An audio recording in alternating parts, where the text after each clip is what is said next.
here. I know someone's waiting to jump on. Let's see, view channel. I think I'm a little crooked. Where are we? Come on, live. Where are you? Right there?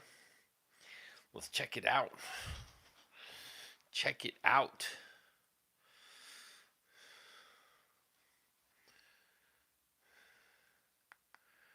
That's a little high. A little high. Let's see. Can we lower this?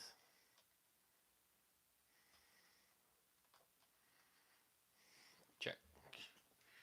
Check, check.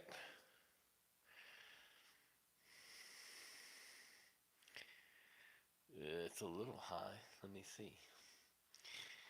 Might be able to bring this up and around. Let's see if we can do this.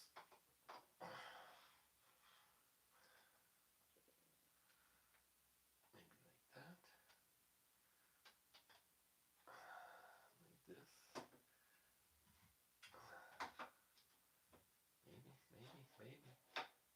Maybe. Think we got it now. Let's see. A little crooked.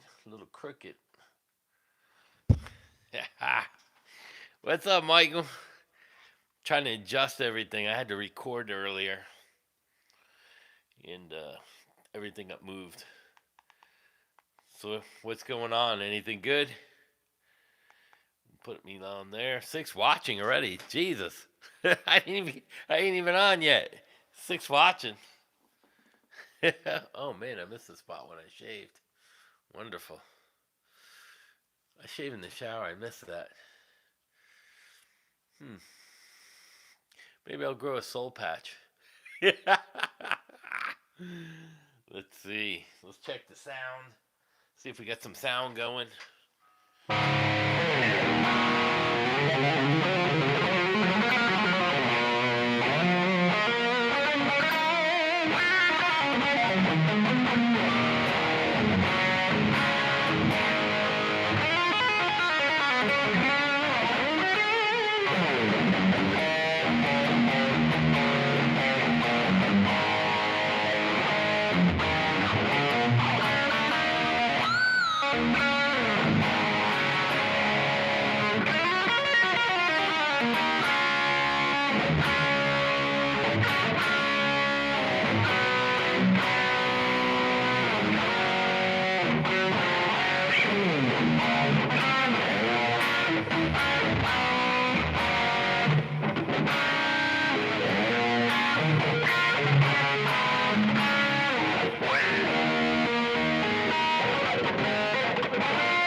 Oh yeah?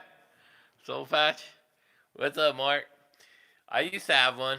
I don't know, maybe I'll grow one again. More gun in the house.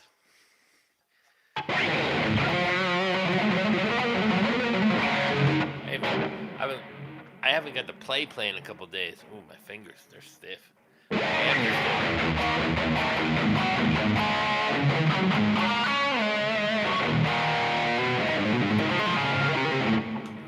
I was practicing Sean Lane looks a couple days ago too, and I didn't get to them all. I was gonna show you guys some Sean Lane stuff.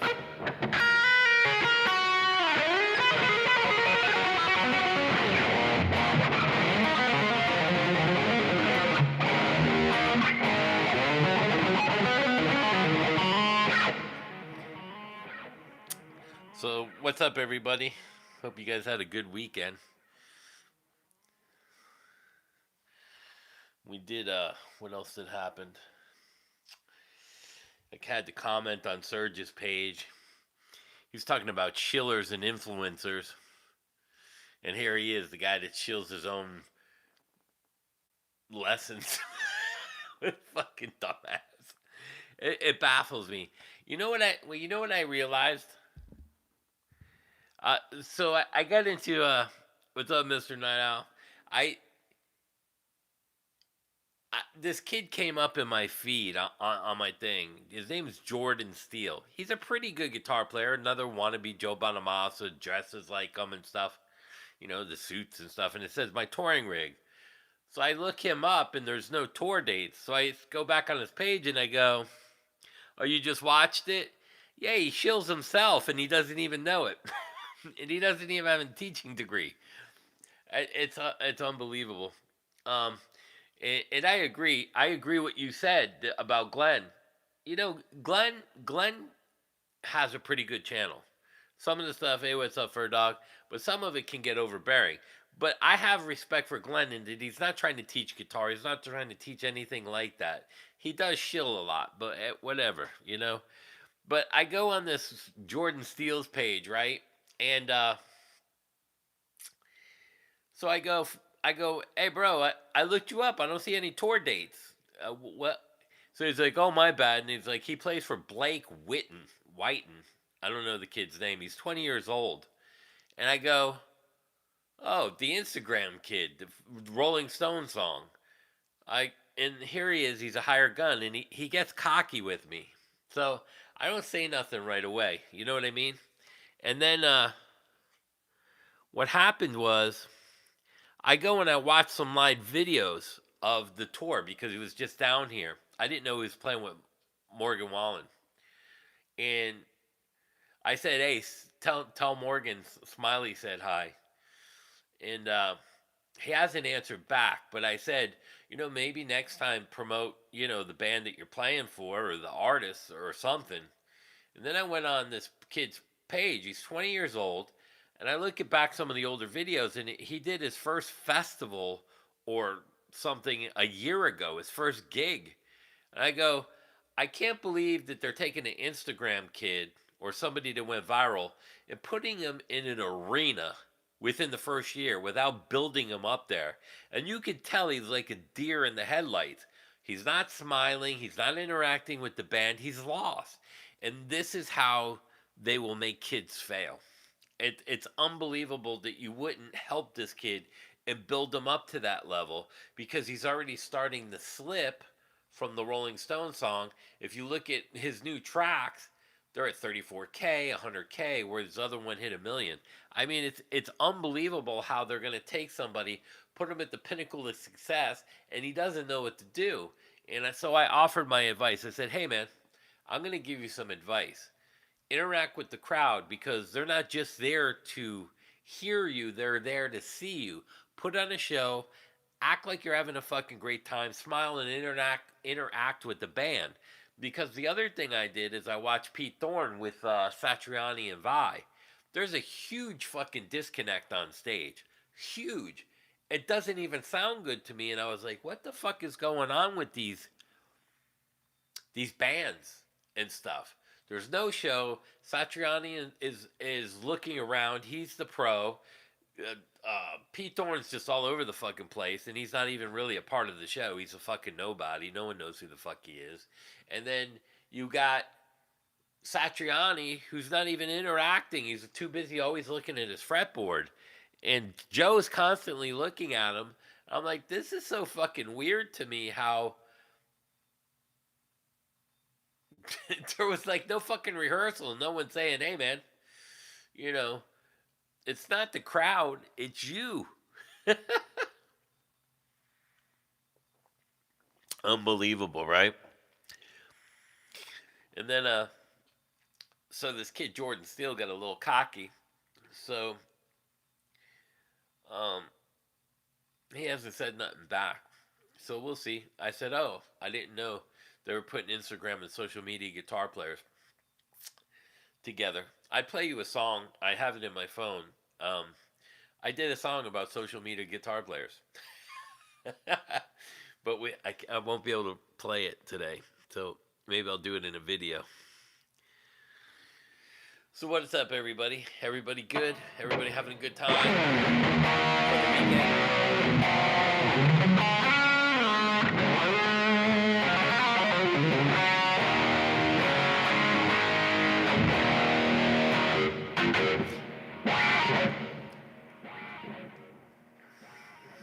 Yeah.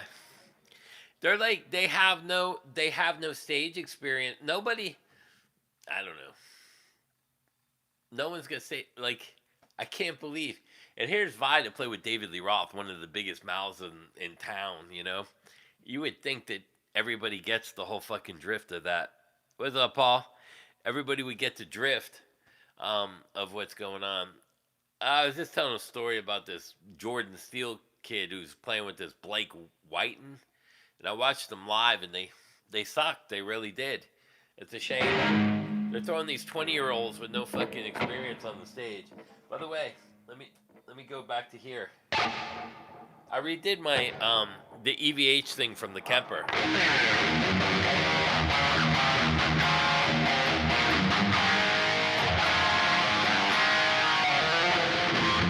Whoops.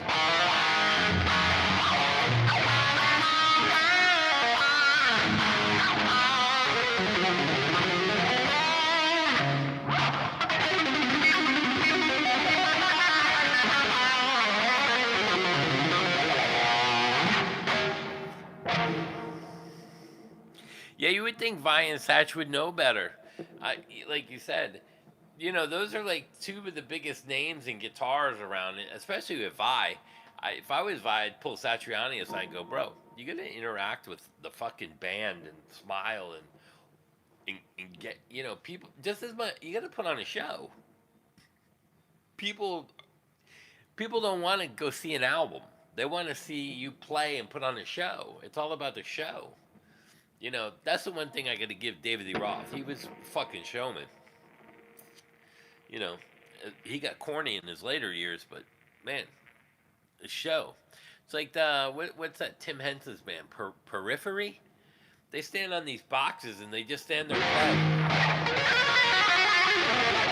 I'm like, who wants to see that? I want to see somebody fucking jumping off a riser. I want to see somebody. I want to see a show. Maiden put on a show. Priest put on a show. Kiss put on a show. What happened to showmanship? I don't get it. And then this whole thing with these social media guitar players who think they're like superstars, and then you put them on an arena, and they don't know how to react with the rest of the band. Do they play well? Yeah, some of them do, but it's so disconnected. Like this Blake kid, they weren't even looking at each other. He would just this kid Jordan just walks right up, and Jordan and Blake just kind of turns and gets out of the way. I'm like, what the fuck is wrong? Alice Cooper. Yeah, it's crazy. You know, I just don't get it.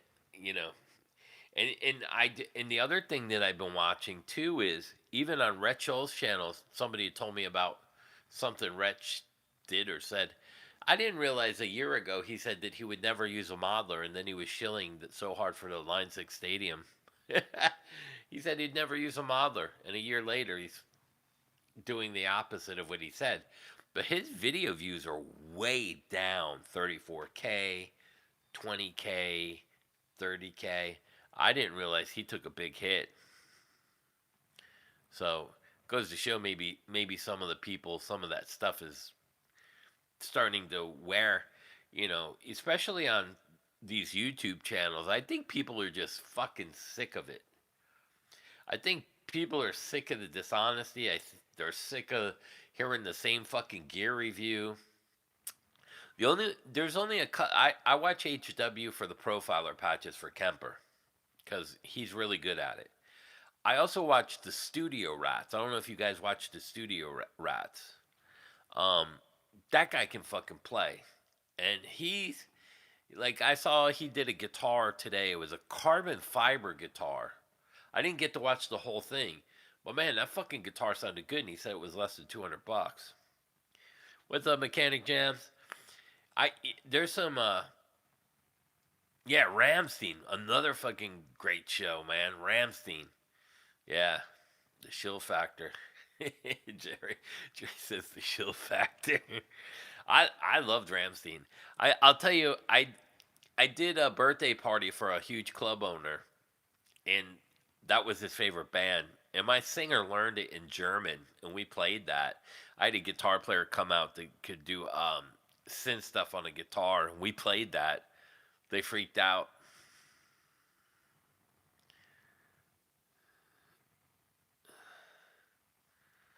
Yeah, there something's happening with YouTube where I think just people are just sick.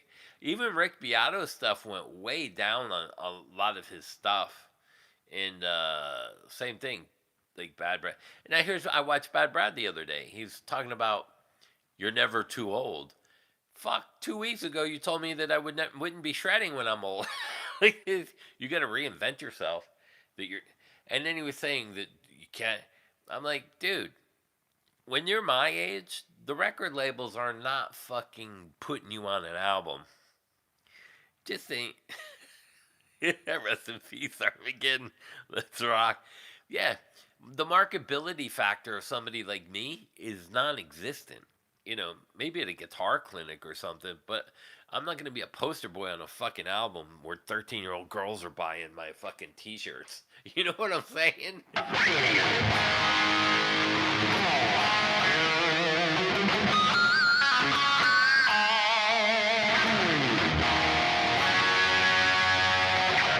You know what else what do I think of Birth? He's pretty good.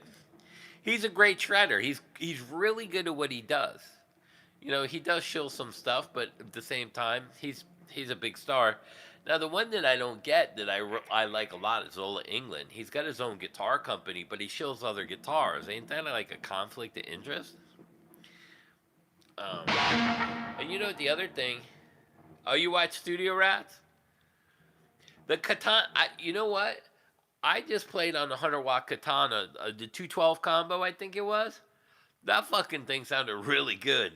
It was a Guitar Center, and I tried a guitar over there. I was like, damn, this thing sounds pretty good. The Velvet Hammer says whatever.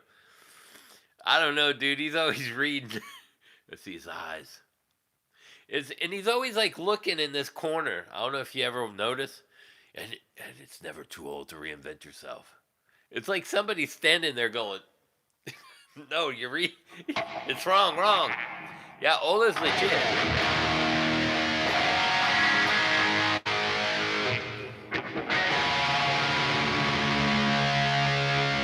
And the other thing, I was watching David Lee Roth he was the lead guitarist for who what?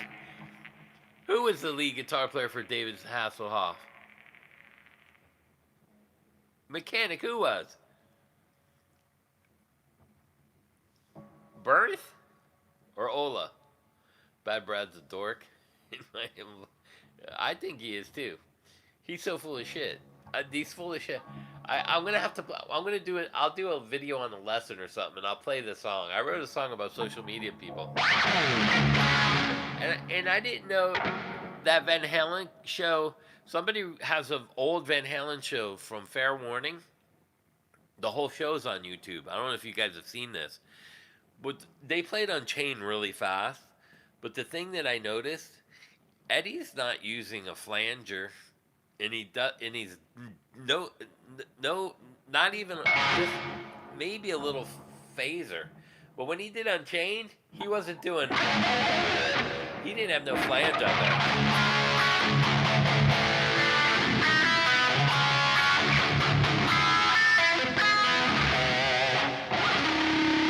So I redid the Halen patch a little.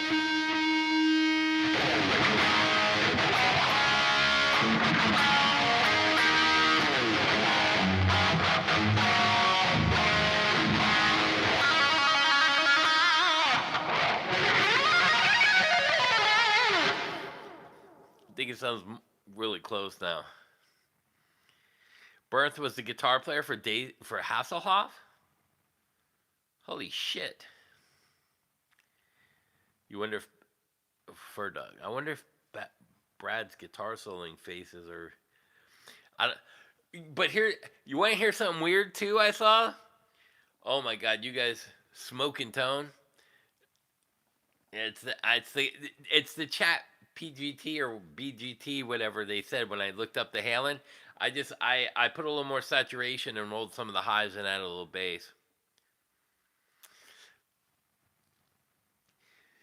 Yeah, yeah, and man, what was I gonna say now? I forgot what I was gonna say. Uh, oh, Rhett Shull. He did a video on the greatest guitar player he ever heard, and it was a girl in college.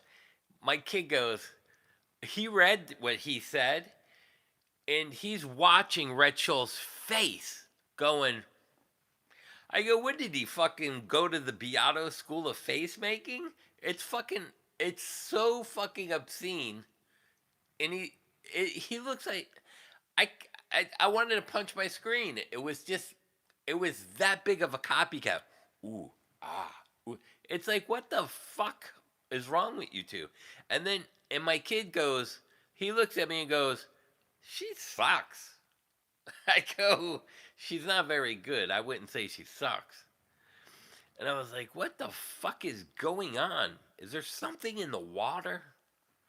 Has Iran put something in our water? Dave Simpson has a good channel. Yeah. Yeah. I like Dave Simpson too, you know. And somebody had said something to me about him on tour, the Red something tour.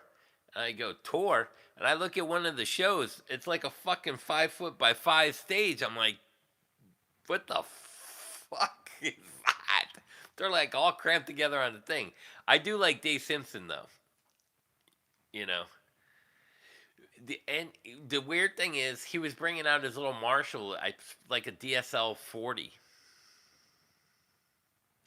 Yeah, Nuno's okay, but Dave Simpson's a poser. Well, you know, the thing is, he goes through all these amps and he goes through all the sound. But what I do like about his channel, he shows you what he's playing live, like you can see it. It's kind of like the Rhett Scholes and you know, like the Guitar Geek. He's not really a touring guitar player or anything, but so you don't really get to see what he's using. But so Dave is using that little Marshall combo. I don't know what it is, but you know, same thing. Like Rhett said, I'd never use a modeler. A year later, he's fucking all up the asses of fucking Line 6 Stadium. I, I just don't get it.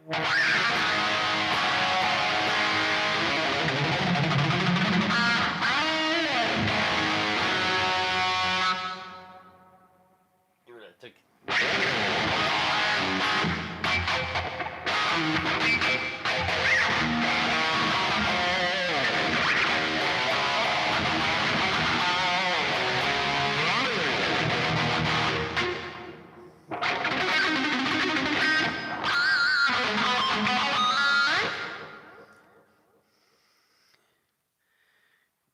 Why? Oh, it's why you play Marshall amps, Dave Simpson.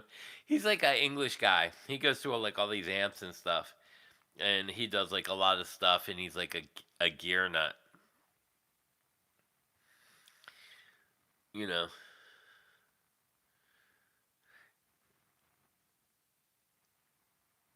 Yeah, yeah. That's the one cool thing that he does. He does do that. He shows how you can get good sounds out of the crap that everyone throws away. Yeah, it's interesting that he can do that.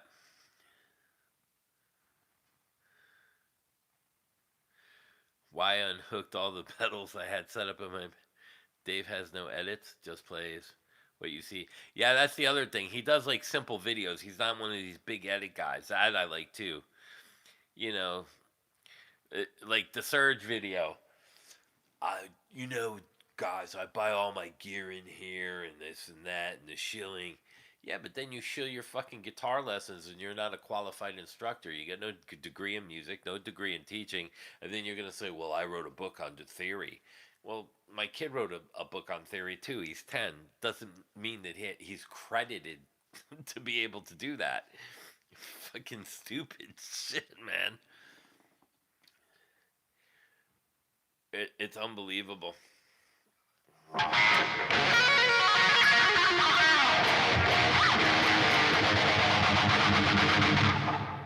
I wonder what. Could you imagine if Randy had Eddie sound?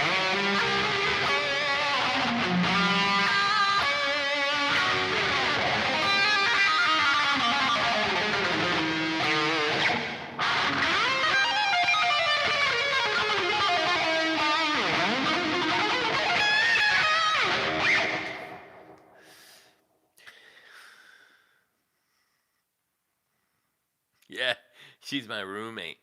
Yeah, I that's the other thing. He had to move back into his mama's house. That's why he's got that whole studio in that little fucking loft. She probably told him. Yeah, he's a bona fide nut job, dude. Fucking for real. And then, like, I see people bashing him and saying, like, yeah, but, like, the other day I was looking at one of the comments and he's, like, talking about people are, like, bashing him. But you're the guy that says always comparing himself to Ingve, and you're not Ingve. And I even said, you're not even close, bro, to be honest.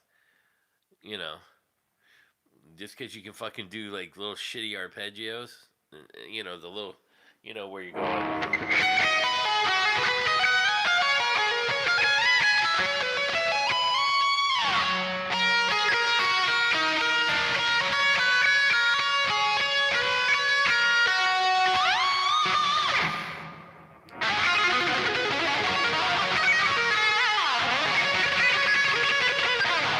I mean, I don't want to play like Ingve.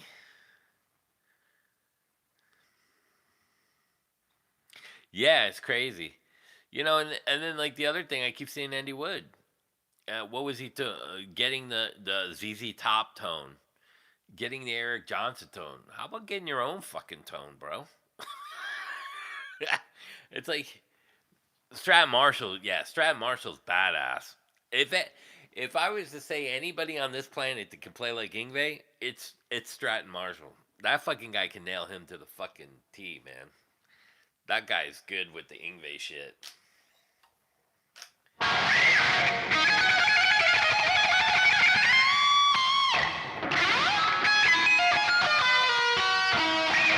forgot what is the Ingve.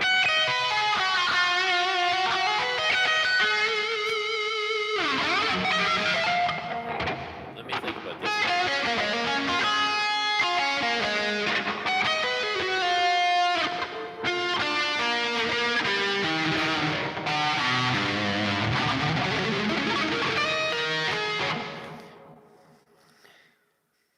ME80 and a Randall.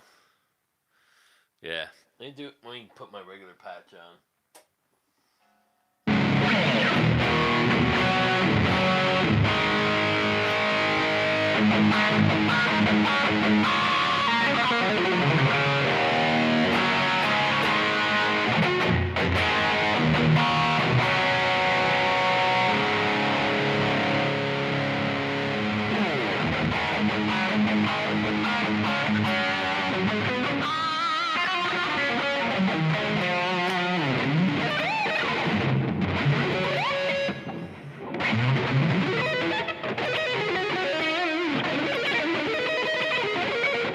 Yeah.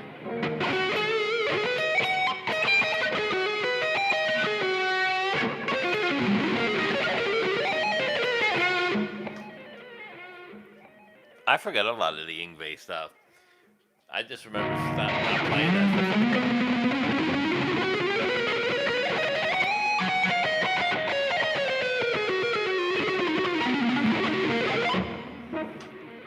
I can't even play Ingve anymore. Nick Marino, his singer, was at one of my shows, and I played it. I was more suited to play Ingve at that time. I go, and somebody said, play Ingve. And I go, Ingve can't even play Ingve anymore. That's when he had his hand was hurting.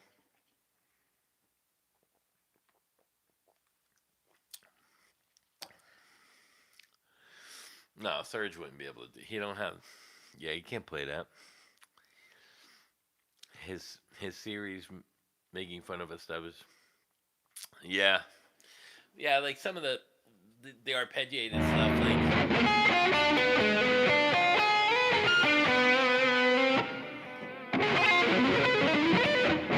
That kind of stuff and that kind of stuff. You're gonna have a certain amount of speed to be able to do that, you know?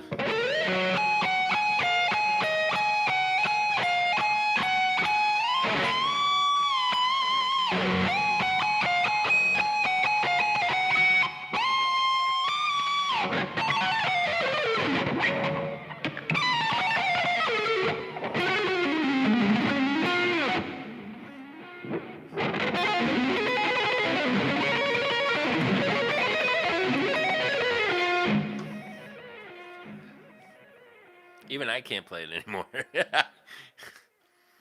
I can get closer than third, but I'm not even. My arpeggio playing is not what it used to be.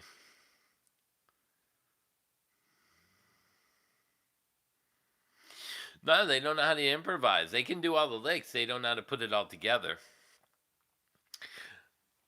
You know, and that's the one thing that, like, when I watched the Jordan Steele thing where he's playing with this Blake Wheaton kid, he did play well. He didn't overplay, which is the only good thing I could say is he was too busy worried about flipping his hair that was like up to here, but he did play well. He was playing like.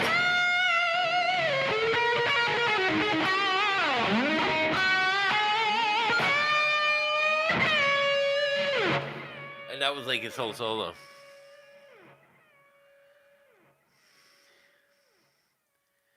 Oh yeah, yeah. No, and like I said, Ingve's fucking a lot better than people think. Like, I've played with him, and I was like, damn, I didn't know he could play like that good. You know, I've seen him play live. You know, right in front of me, but I've seen him play live, and I know what he plays like. And then when I sat down with him, you know, I had I had to step my game up a little bit. I was like, oh, he's a little bit better than I remember. But again, he just plays what fits the album. But what he can do sitting down is a whole different story. You know, a lot of people think that, oh, he can pull off Yngwie. Well, you know, even Stratton would be able to sit down with Yngwie and play a lot of the stuff with him. But I think Stratton would be kind of in shock about what Yngwie can actually do if he was to play beyond his 80%. You know what I mean? Some of these guys are just playing what they play. This patch is really good, and it's direct.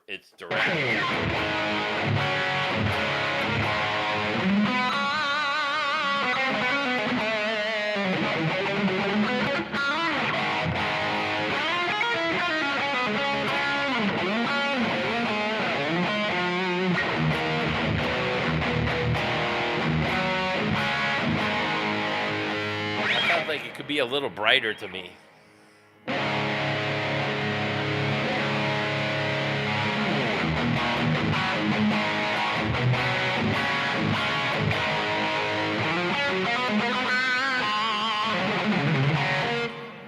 Yeah, I've seen Michael. I seen Michael when he played with a band called Holland out in LA.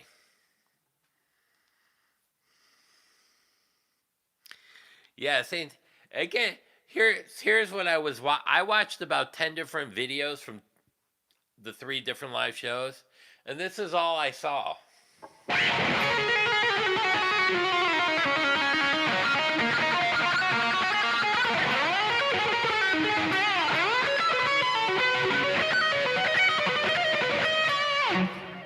And then Satriani. I was like, what the fuck are you guys doing? Shredfest? Shredfest at my house in July? Yeah, fuck it. Everyone come on over. We'll just hook up fucking amps all around the house. We'll do a circle. A big giant circle around the block full of fucking amps.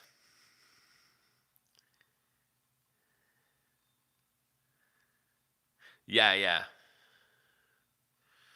Stratton ain't no fucking joke, bro. You know, I haven't played in a couple of days, but I was going over some of the old Sean Lane licks. Because a lot of people don't understand what he was doing, like some of this stuff.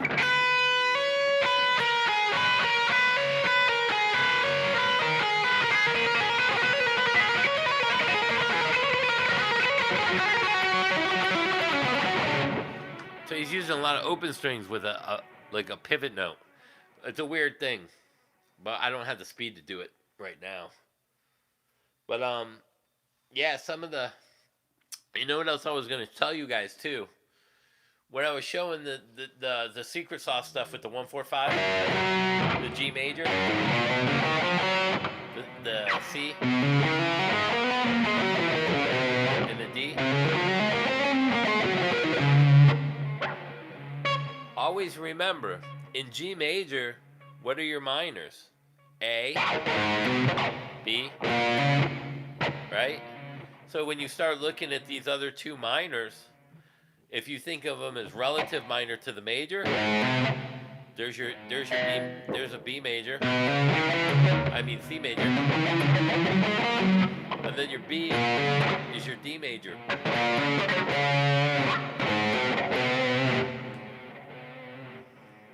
Just like, your E is to the G, those other ones you think of your minor as your relative. So like if you're here,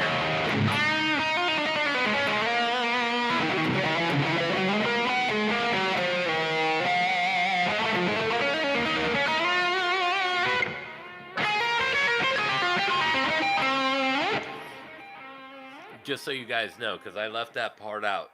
I was waiting for you guys to get more with the C major and the D major, but C's relative is A minor, and D major is B minor, and those are already built into the system of G without the C major and the D major, which I don't understand. You would think if the relative minors are there, you could use the majors as well. Yeah, I had words with Michelangelo. Me and him didn't get along very well, by the way.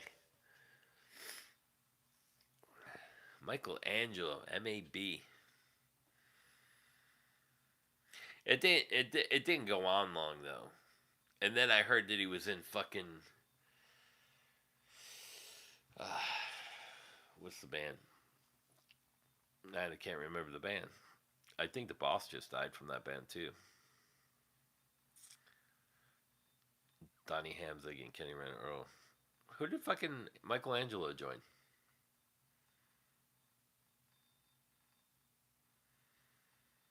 I can't remember.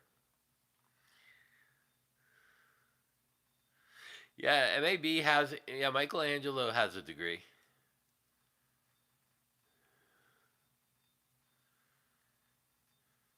He went. He went somewhere though. I don't think he went to Berkeley, but he went to like another college, something like that, like New York, or he went to a weird place too. Manowar. Fuck. Yeah.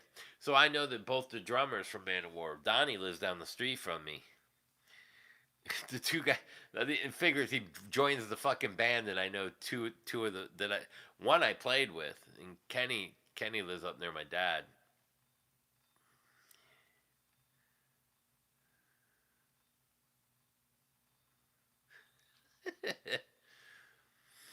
Amir's got a funny story about him. I don't know if he's on here yet. Oh yeah, Amir, tell the fucking story about when you walked in. What bar was that in? Where you saw him and he got fucking pissed because you were watching him adjust his fucking wig in the bathroom. He's like, what are you looking at, motherfucker? Fixing my wig. Yeah, before Nitro, it was a good band called Holland. Oh, T.A. Vens in Milwaukee? Oh, man. That's funny. That's a funny fucking story.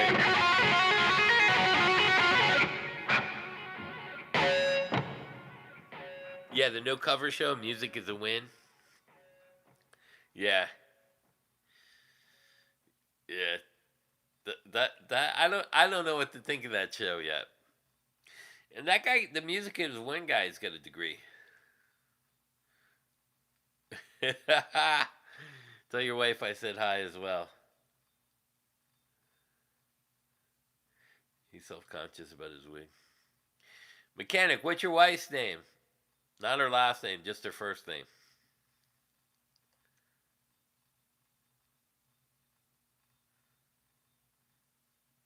And I watched the Joe Wentz project too.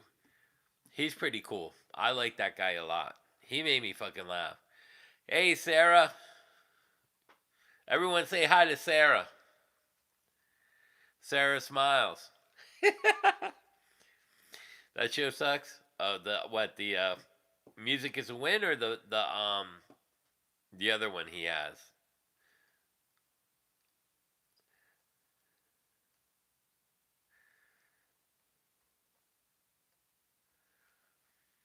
Hall and Oates kicked ass too, and back in the day, didn't they? Sarah Smiles. What? That was a fucking great band too.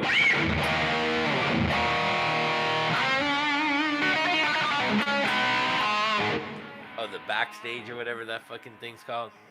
Oh.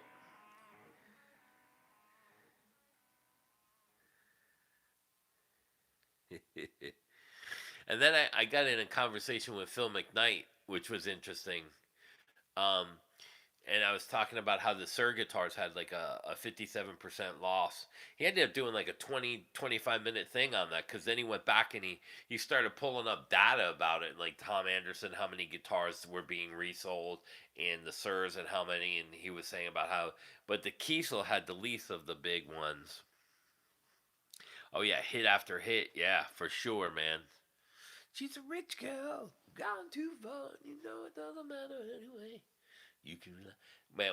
I used to love those songs. Those were great songs. The Tubes too. Remember the Tubes? That was all Steve Lukather on guitar. The Tubes. She's a Beauty. That's all Steve Lukather.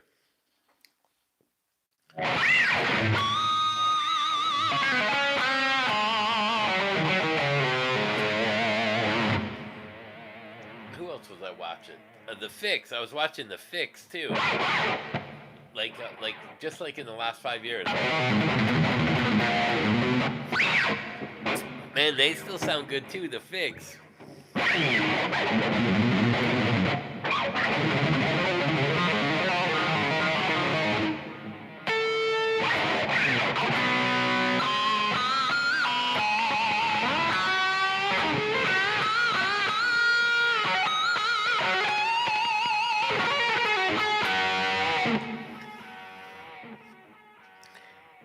Red skies at 9. Whoa, whoa, oh, oh, oh, oh, oh, oh.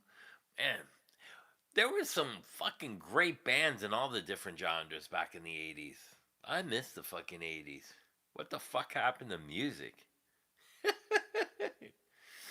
Think about it, man. I even liked when Madonna first came out, like a Virgin. That was good shit. Got a little weird after that, but you know, Cyndi Lauper was great, and fucking Duran Duran, the Fix, the Ramones, all the hair bands. It was a good time. Powell, Powell Puppy Lane. You're at work at Safeway, but thanks for saying hi. Big love to you, Jip Boy. You too, bro.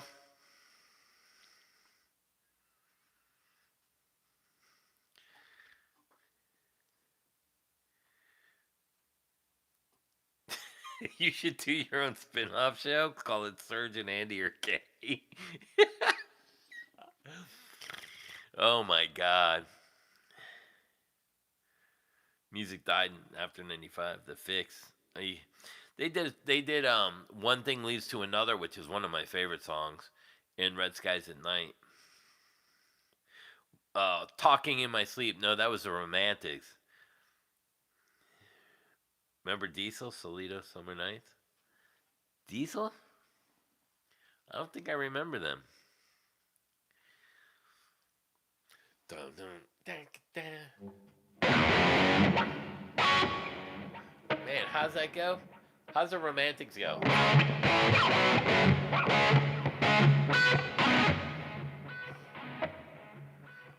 in your sleep. Oh. It's almost like High Wire.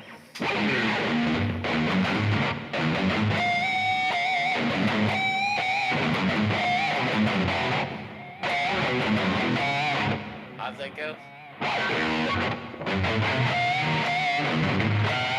I don't remember High Wire. Something like that. Yeah, those are good tunes. Never Surrender. Corey Hart. Yeah. Corey Hart was good. Yeah, they had like all those. Mr. was another one. I used to like them a lot. Mike and the Mechanics, Mr. Genesis, Peter Gabriel. Oh yeah, Danger was awesome. Ted Poley is a nice guy. So is Andy Timmons. Yeah, the Cars were great too, man. I used to love the Cars. So many great bands. The Outfield too. The Outfield was awesome too, man. That was a hard band to sing. The Outfield. He was high up there.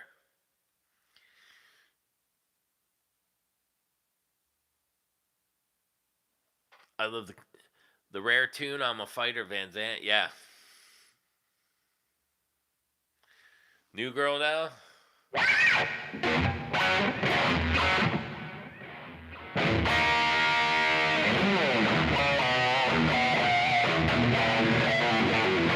I don't remember that either. I used to be able to play that. You got a new girl now.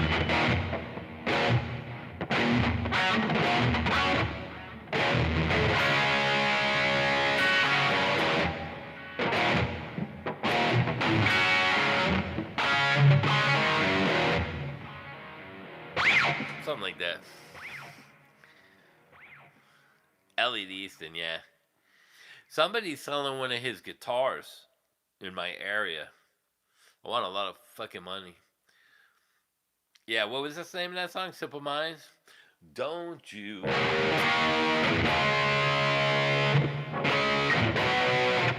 How's that go?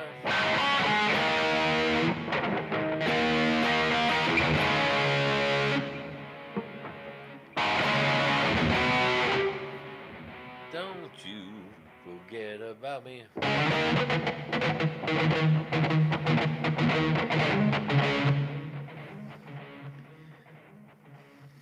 What's up, Dragon City? Yeah. Yeah, Van Zandt had a lot of good stuff too. 38 Special. Man.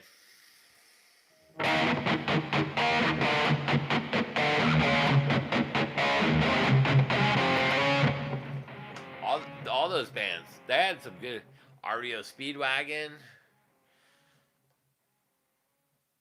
Woo! Ride in the storm out. That was a great song. Oh yeah, Don Felder. Yeah, heavy metal. Yeah, pop music had to be good. The '90s came and got depressing. Pop went all R&B and rap. Yeah, Dirty Looks. My friend was in that band. Ronnie. Dirty Looks is pretty good too. And Anthony Corda's on his way down here. I don't know if he's here yet. From tour to tour, he's going on one of those cruises. Rossington Collins, yeah, I saw them too. Yeah, and then you had like Worlds Apart Saga.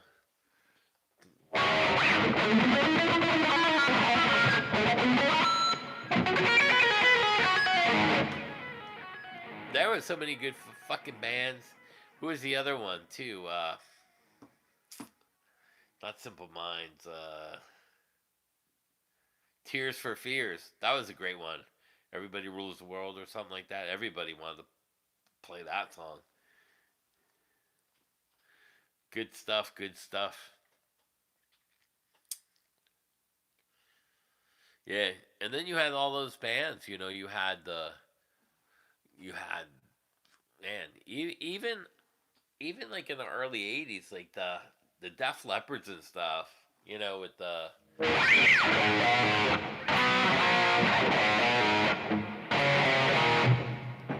I forgot all those songs.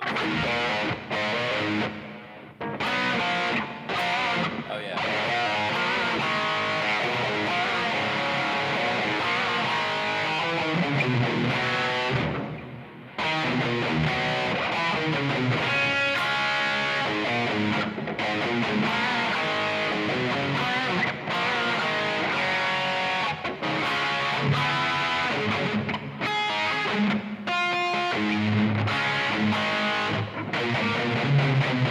I forgot all those.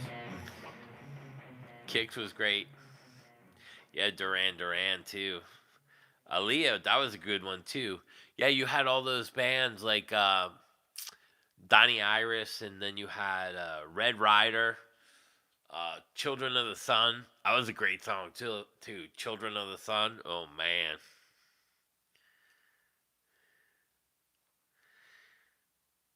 Karen metal. Oh yeah, yeah, yeah. He takes where they they do this. They have a Karen and he does like a video using the rhythm or something. That shit's funny. That guy's talented to even fucking come up with that. That's insane that he does that. Billy Thorpe. That's it. Man, those were great fucking songs.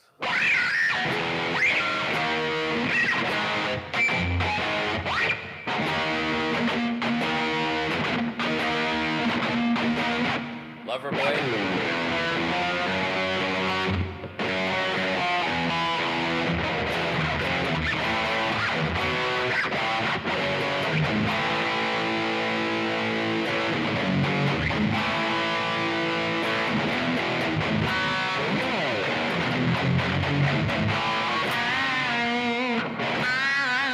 I don't remember it.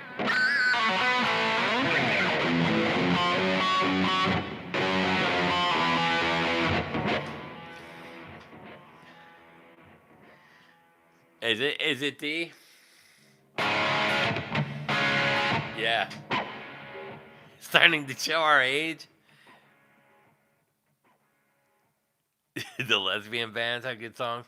Yeah, man, dude, you had Vixen, you had Joan Jett and Lita Ford. They were so much talent.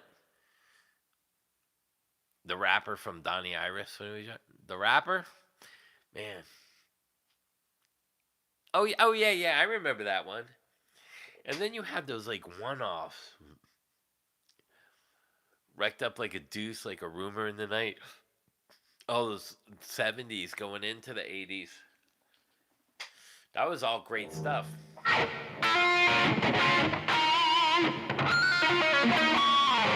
Oh, by the way, I watched that Justin Ostrander, man. That is a ripoff. Oh yeah, Foreigner too. Jukebox Hero with one guitar.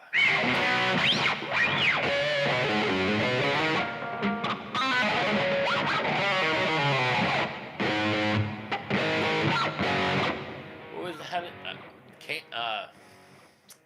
it Kansas? No, Sticks. Is it Sticks?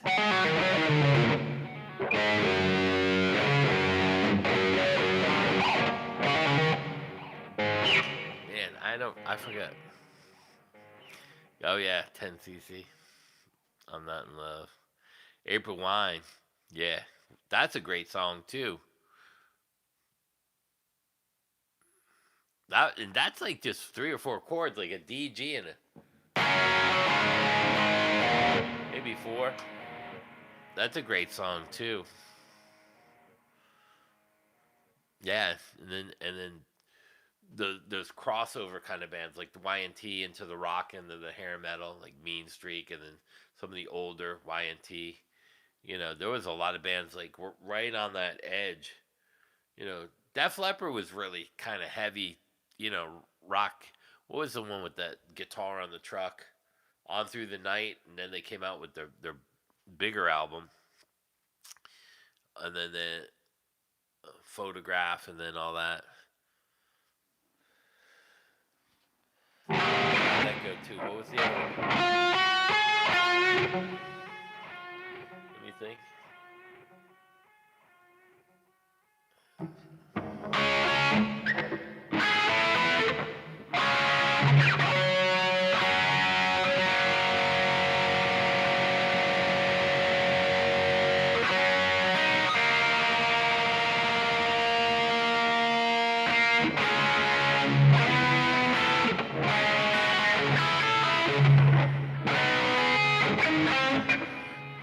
What was the other one?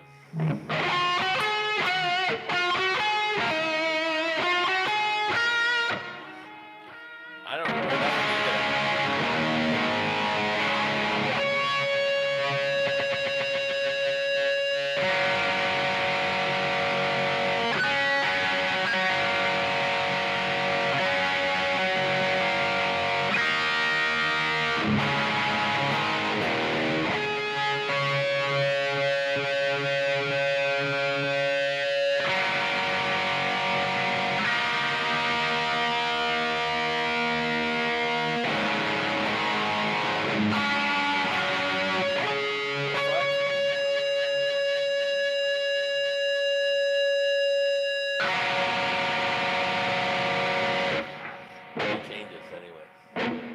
need to put new strings on this. Let's put some new strings on it. I haven't played this in a while. Let's see how this sounds. Let's see if it's holding up.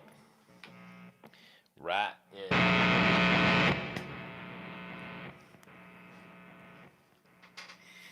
What's up, Mark? Sag on the Loose. What do I think of Queensryche? Fucking awesome. Of all the bands, how many did you write songs for? Actually, I was too busy with my band back in the day.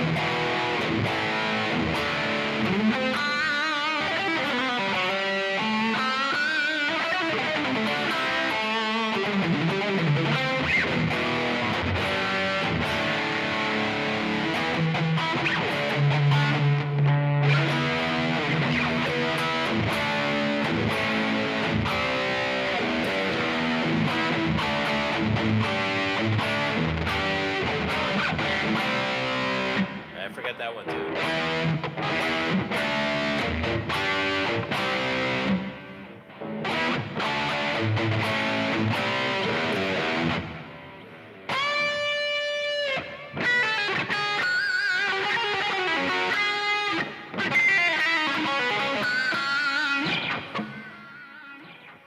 Wind them up. Yeah, Manfred's Man was great.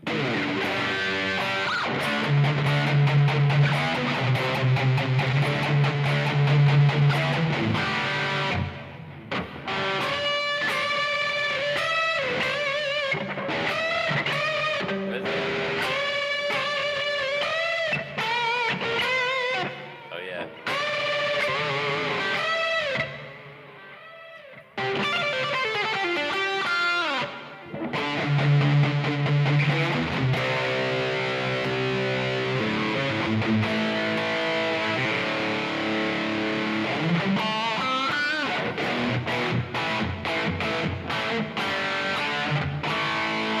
And this guitar is way more bassier.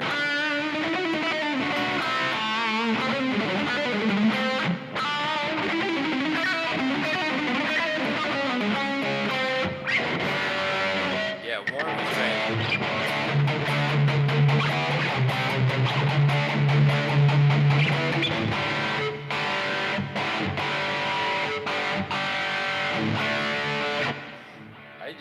I just adjusted this neck too.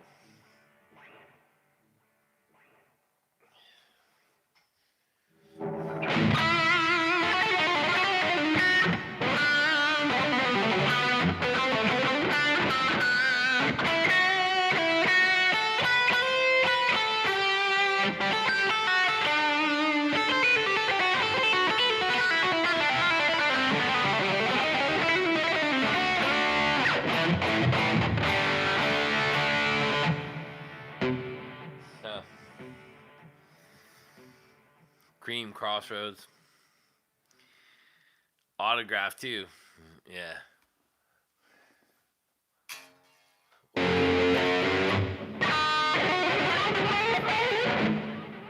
That turn up the radio is cool.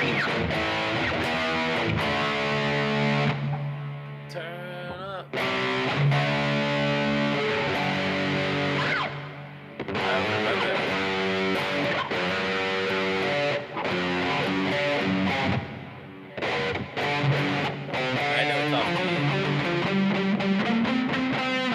I didn't know these are quite that bassy. Let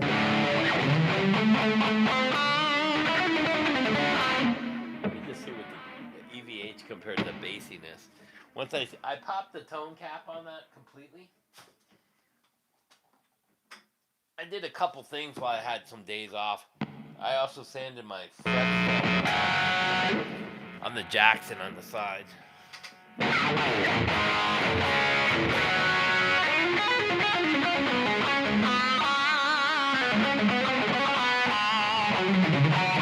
See, this is much clearer now.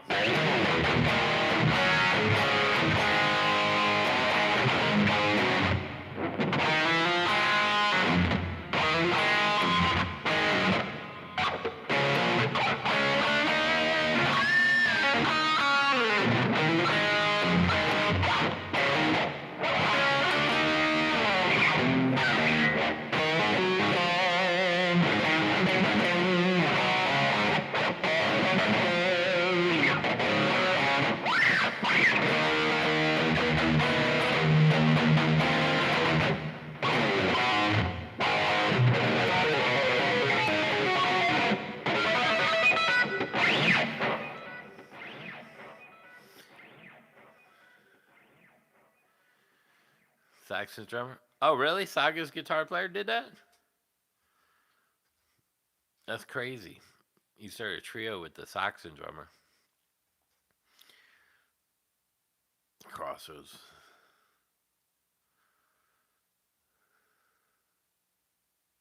Yeah, yeah. Yes made a good transition as well. I didn't see that. I want to see that. The Red Hot Chili Peppers thing. Yeah, Eddie was. Yeah. And it was all. It's drum. Alex, actually. The Wolfgang style guitars. Yeah, I don't. I want to see the new ones. What, this one? Yeah, this one's nice. We should do it with the let's see.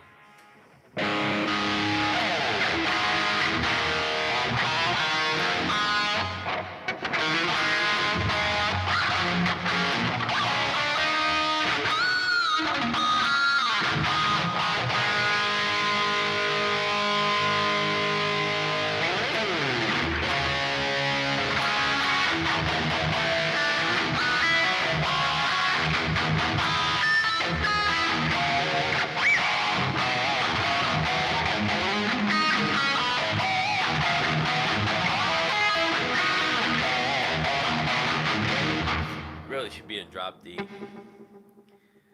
You tried to learn the intro? It's pretty easy. It's just off the A. It's like an A chord with, and then it's open D.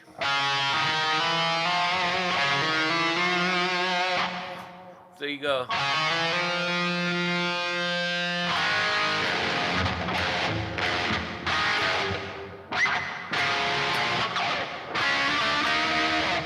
That's all it is.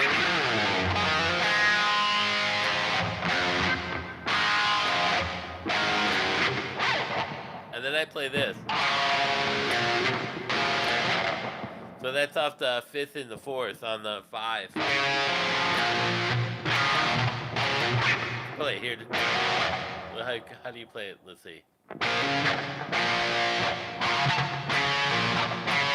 You can pull off too. Like reverse it. You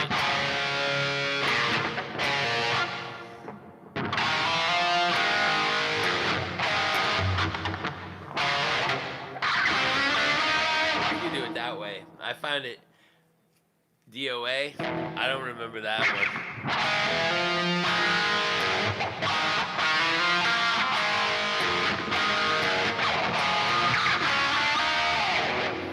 Let's see.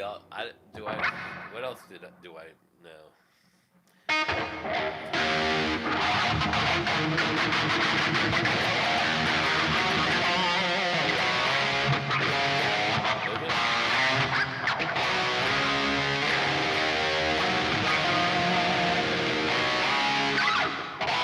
That's all right.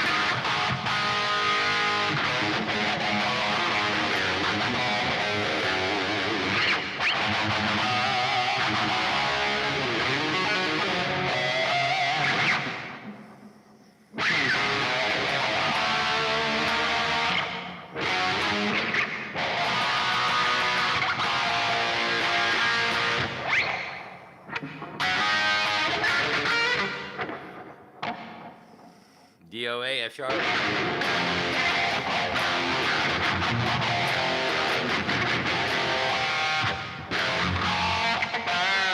What's the note on that?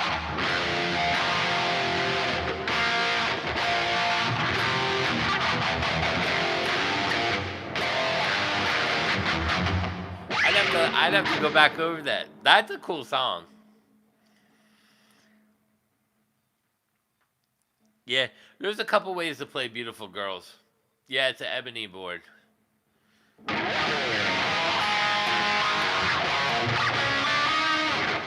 The one song I always had a problem with was "So This Is Love."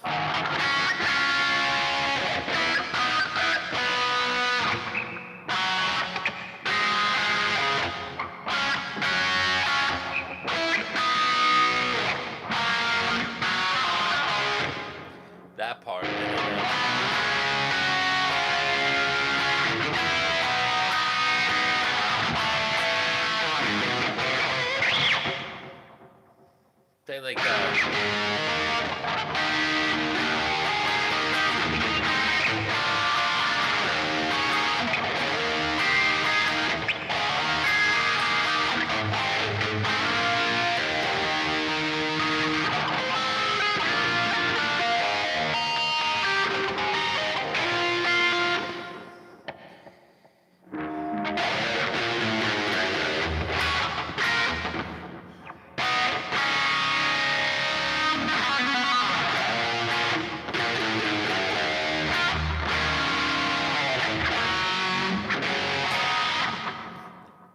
another chord in it. I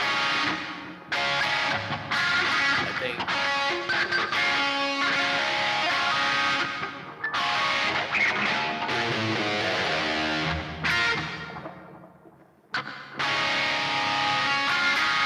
Something like that. There was a couple chords in there. Push Comes to Shove was cool too.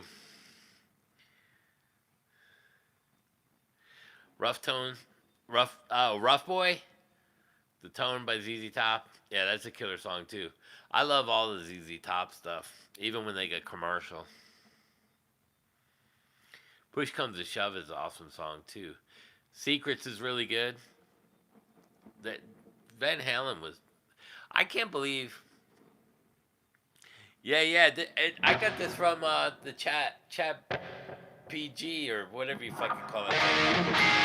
It gave it to me.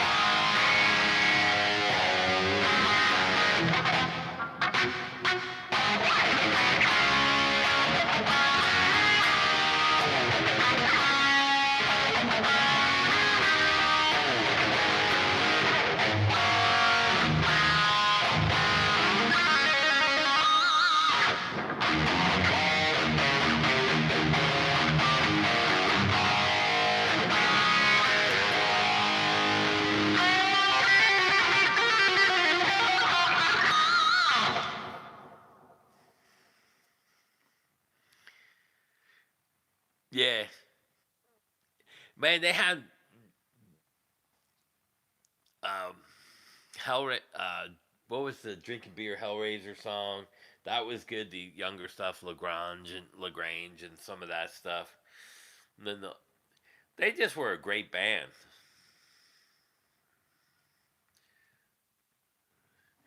Yeah,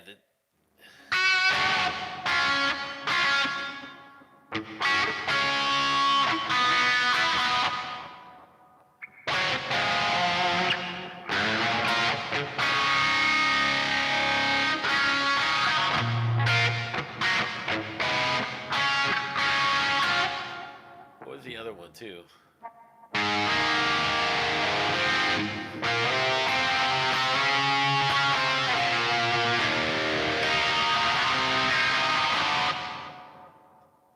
Black and Blue. I forgot how to play all those. Push Comes to Shove is an awesome solo.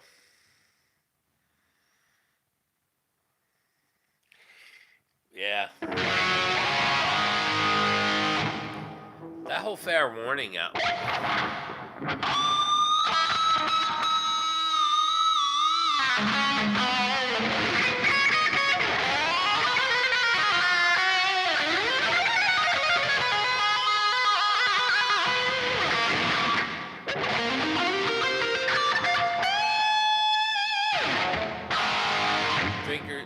Beer Drinkers Hellraiser.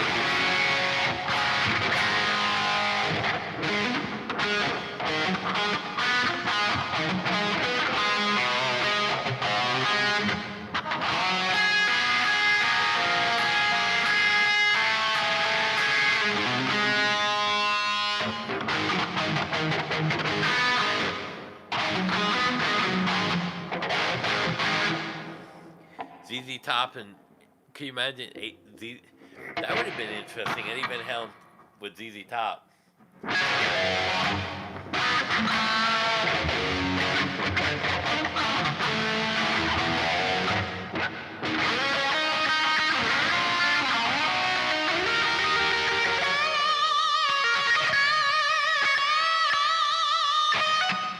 Eddie Van Halen doing ZZ Top.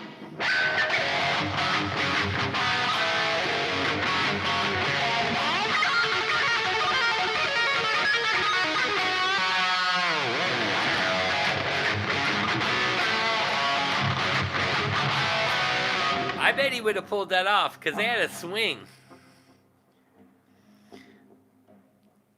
No. I gotta remember that. The Rizami. I gotta look into that. I was trying to remember what that was. We talk so much. Do me a favor. Type that on one of my one of my videos, so that I get the message, or on the live stream when it pops up. Type that on there for me.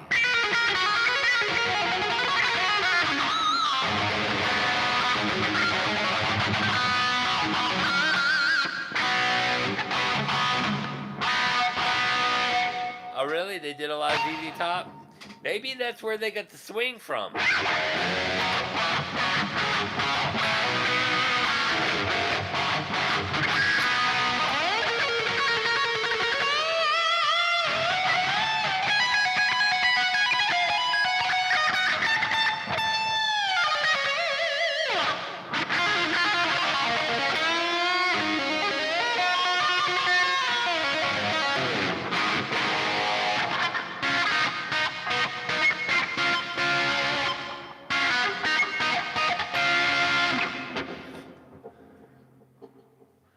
That would make sense to me. Don Landy, yeah. Yeah.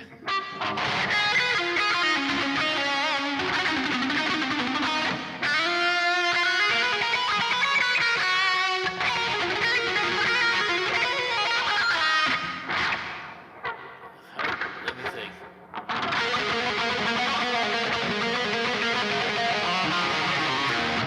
That was an Eddie lick right there. That's a cool lick.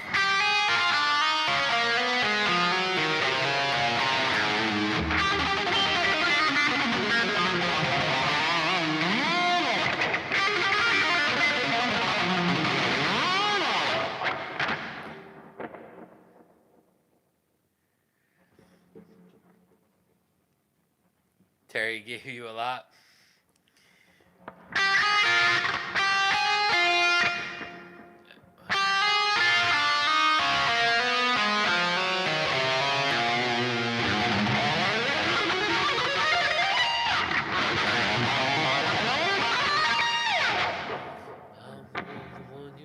Come on, baby.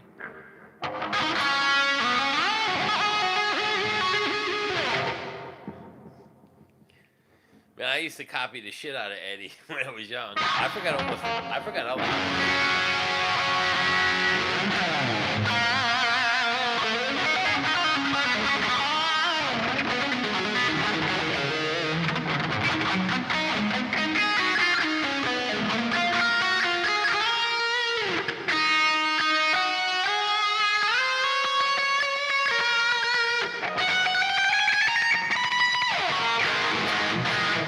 Yeah, I used to love some Eddie.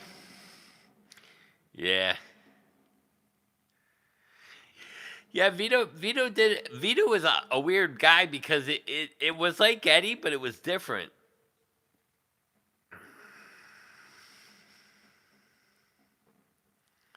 Oh yeah, the guitar and Crossroads. I like the way Vito would tap. He would do like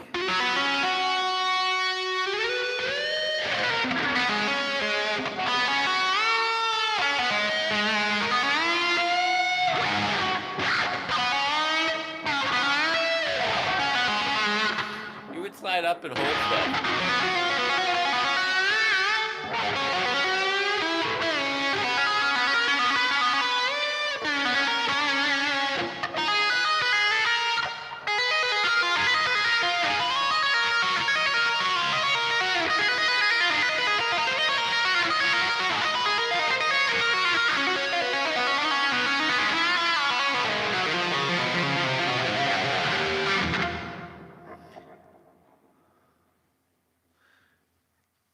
Terry gave all his riffs to Eddie.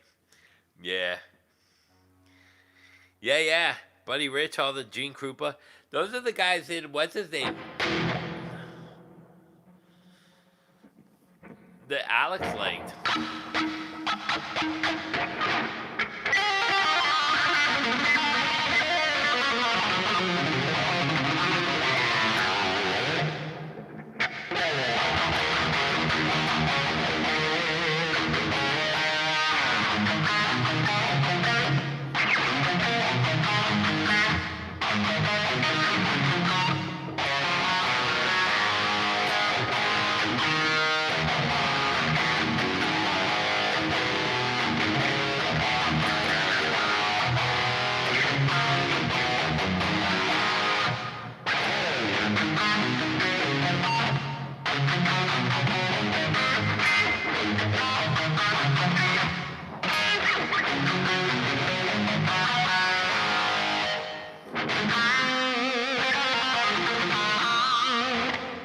Maybe it's threatened Vito. Maybe that's why Vito left the music.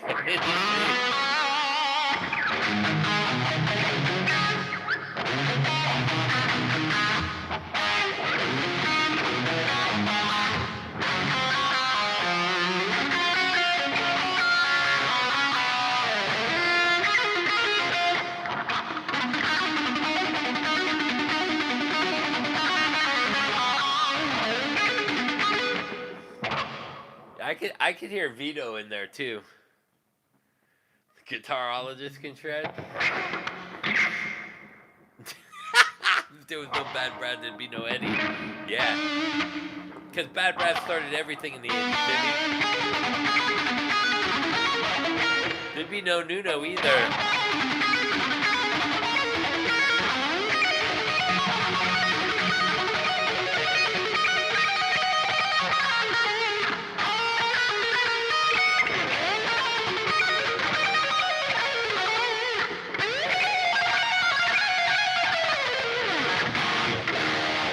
Okay, enough with the Eddie. That's going to sound really muddy. And louder, right?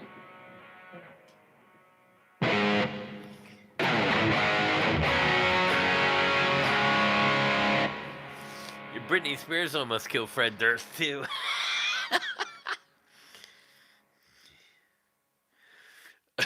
Bad Brad tell Eddie, listen, you want to make it in guitar and in life, you got to put more feel into it, Mr. Halen. Velvet Hammer says so.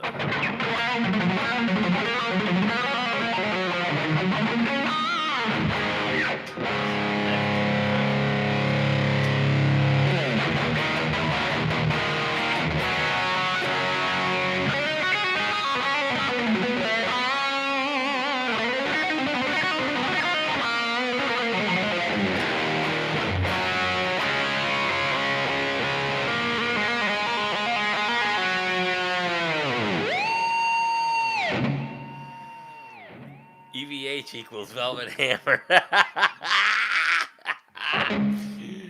Dude, I feel like I'm losing my mind watching these guys.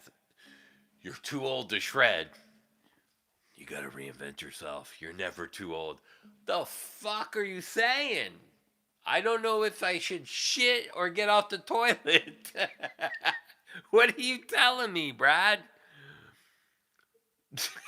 Fuck.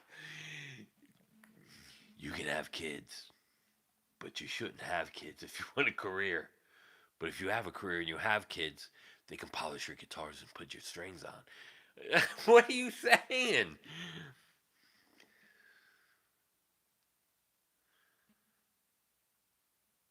Oh, yeah. There was a big fucking problem with Eddie and Durst because Durst wouldn't give him his fucking gear back. He pulled a gun on him. Yeah, man.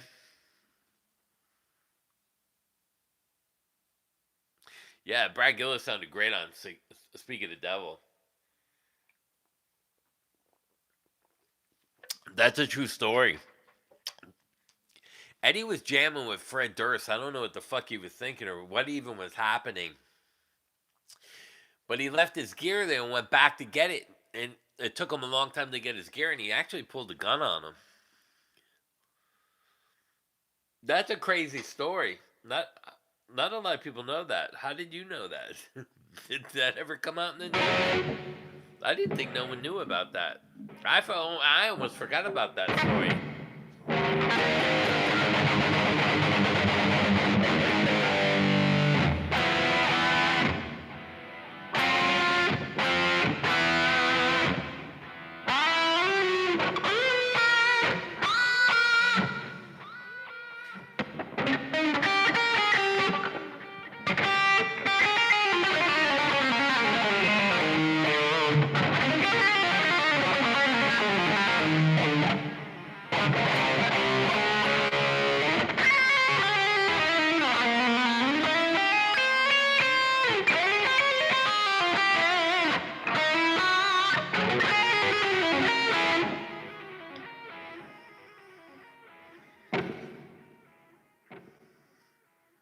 Yeah, Brad did a good job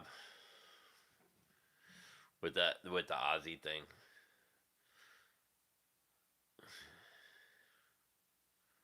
Yeah, Eddie went through a lot of dark times. He's fucking crazy. But that's what made him so brilliant. Let me show you guys. I can't play it tonight cuz I don't have my speed, but this is Sean Lane stuff. And then you're going to pull backward or forwards.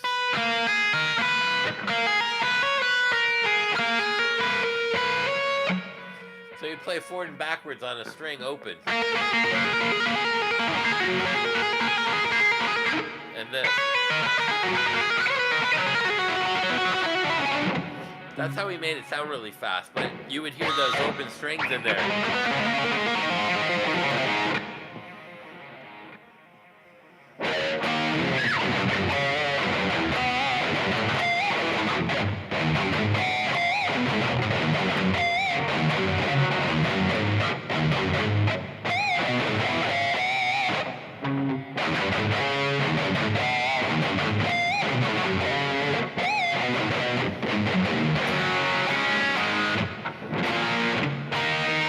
I forgot that one.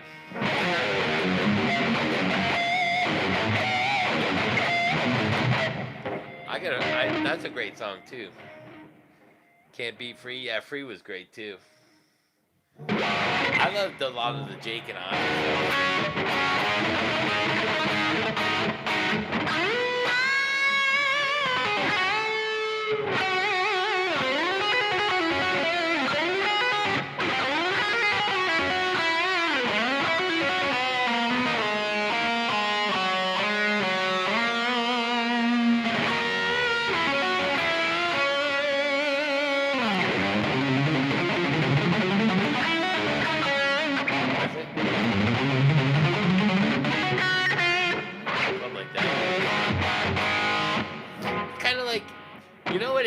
the Jake with Ozzy reminds me of. It doesn't. It reminds me of more like if Eddie Van Halen was playing with Ozzy. That's what Jake kind of played like with him. Yeah. Can you play jazz on a clean sound on a real amp? If need be.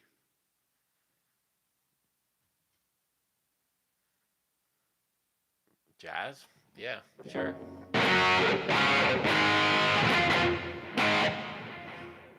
It's kind of like asking if I can play a stadium. Yeah, I can. Anyone can play a stadium, but can you fill a stadium? There's a big difference in playing a stadium. Can you play a stadium or can you fill a stadium?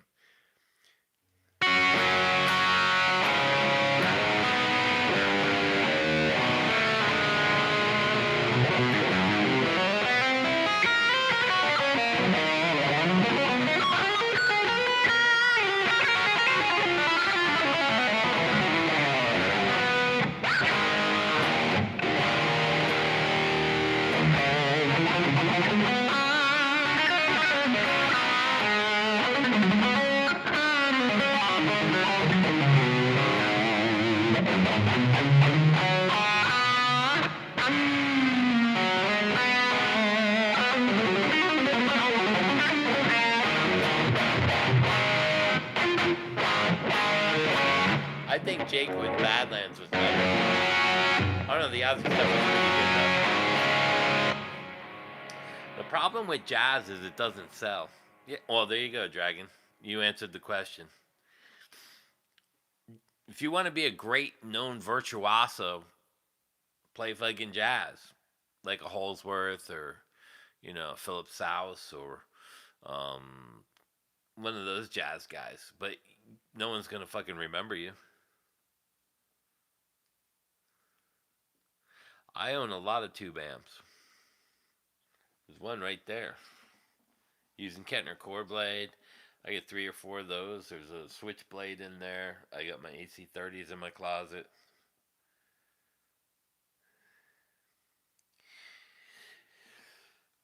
Stevie Ray Vaughan was great too.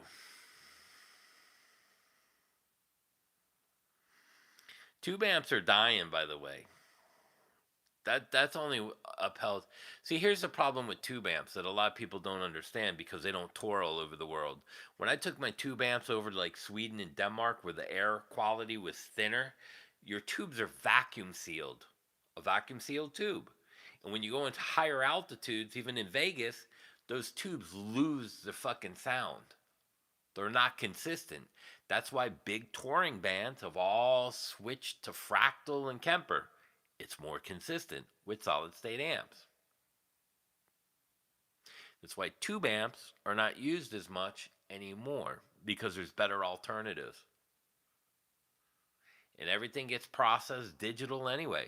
The signal you hear right now is going into a digital board, into my server, coming out and compressed into YouTube server, and then shot into a satellite and comes out the ass end to another, and it's all digital. All of it's digital. Well, most people don't, unless you toured around the world and you go, why the fuck is my Marshall sound like shit? Well, the vacuum seal on there, the air quality's thin, and the pressure in the tube. Yeah, modelers are the way to go today. And the Kempers. The Kempers, you can profile your head in there. So this one don't have my heads, but this is a stock head direct into a board. Like I don't know if they've heard it before. Let me go to a clean. Let me go down here.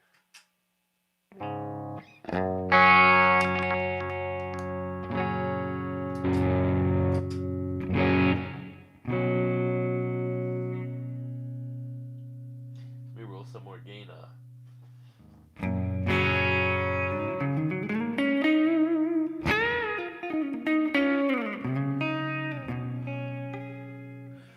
How are you gonna beat that sound? You can't beat that sound. Well, tubes aren't really getting hard. Well, they're getting a little hard because the Sovtek and the Russian tubes, with the Russian thing in the other country they're fighting, whatever they're called, Ukraine, they're not releasing tubes to us. So the tubes are getting hard to get.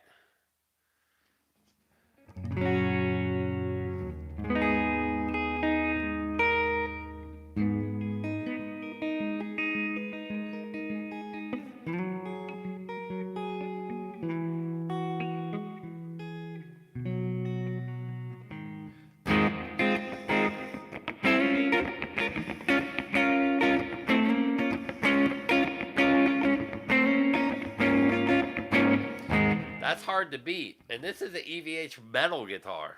Put a Strat on that bad boy.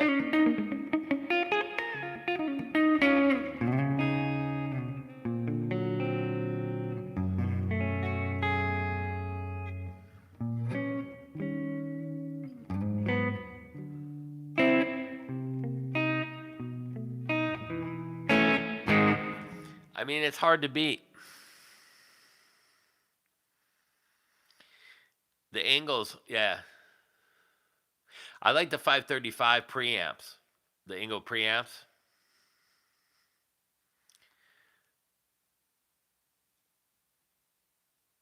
Yeah, well, you know why because the tubes create power, as opposed to the way that they're doing.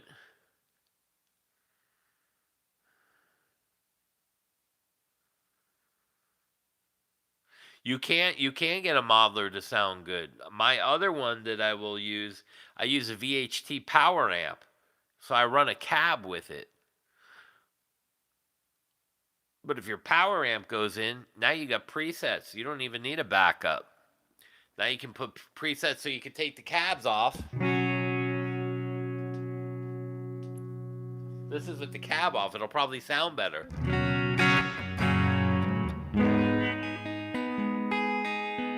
It's got more of a snap pop.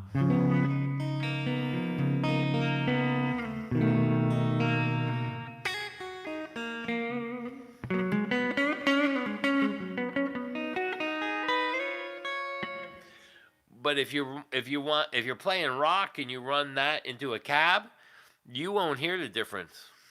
It'll still shake your legs. It'll move air. Plugins are getting too. Head rush is good too. You need a power amp, but some of the like this is powered right here. It's got a 600-watt solid state, so I could take that out on tour and put it through a cab, and you're good to go. Yeah, everyone uses Fractal or Kemper. Even John Mayer uses Fractal.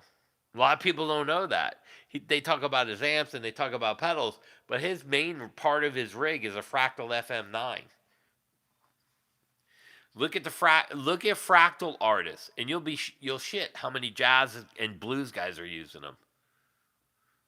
It's unbelievable how many guys are using these things because they're easier to try. It's like a fly rig. You can take it and you can go anywhere. Pop the cabs off and save it that way, or just run the 5 presets and then run the 5 presets with the cabs off. So you got like 90 patch 99 and patch 98. 98's got all the cabs off, and 99's got the cabs on. And if you blow something, you just switch to the patch with the cabs on and you go direct.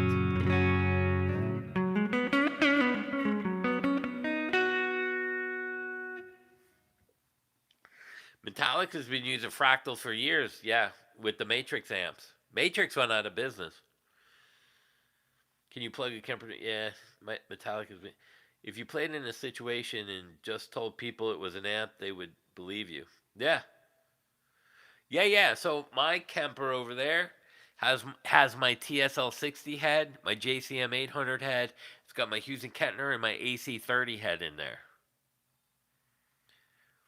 Did I ever use transistor amps? Absolutely. I used Randalls and Crates back in the day. Shit. Pantera used solid state amps. Dokken used solid state amps. You can't tell. Once you go into a mixer and you mix it down, you'll never be able to tell. It's kind of like this. If you didn't know the guitar player and I started putting a CD or a song on and I said, what kind of amp is that? You're not going to be able to pick it. If I go, what kind of guitar is that? You're not going to be able to pick it unless you see it or you know the artist.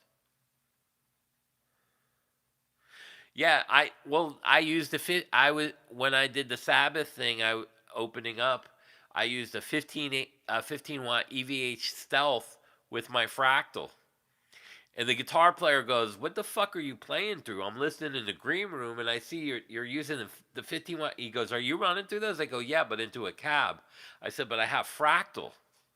He goes, oh, fuck. And he's got JCM 800 heads, like 3 of them over there. And he's like, God, I got to switch.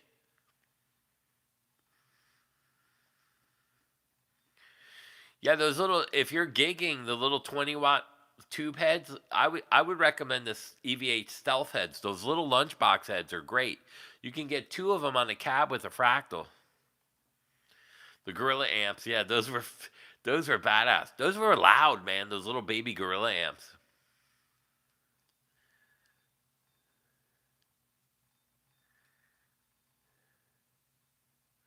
Yeah, moving the air. Yeah. We should kept all that stuff. Yeah. Dude, some of this stuff is great. Like let me see what's over there.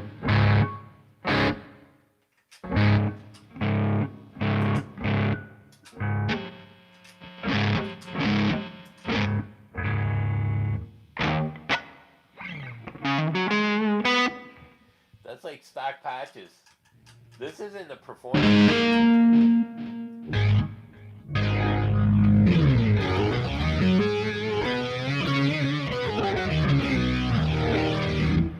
Like, it would be hard to go from patch to patch without tap dancing to do that. Oh,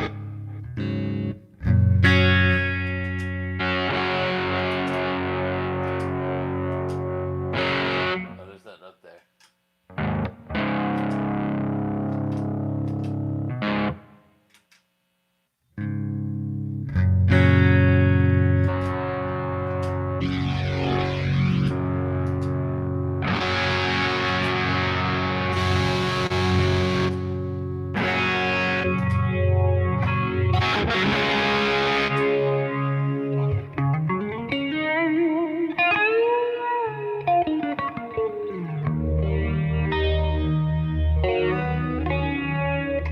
like it goes from switching from.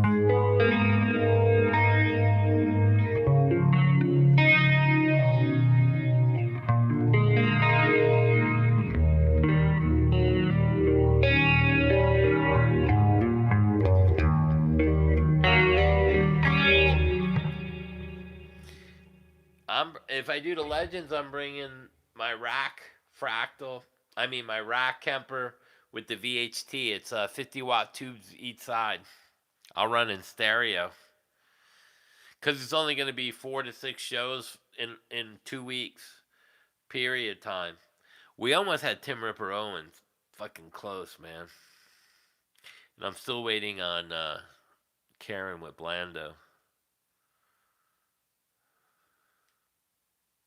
The battery powered amps are kind of cool. I don't know what the headroom is. Crate, yeah, Crate ruled back in the day too.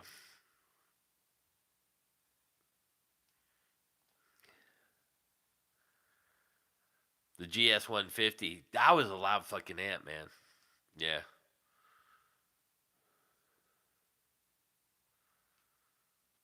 Sparks? What's Sparks? PV Bandit? Oh, man, that was like a legendary amp.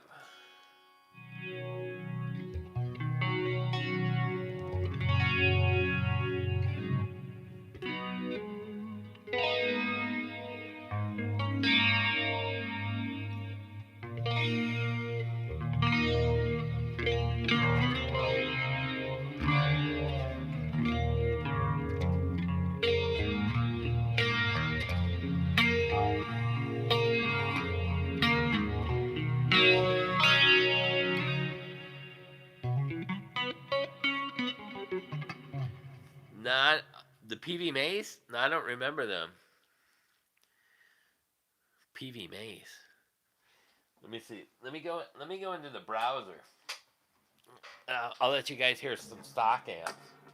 Just let's see.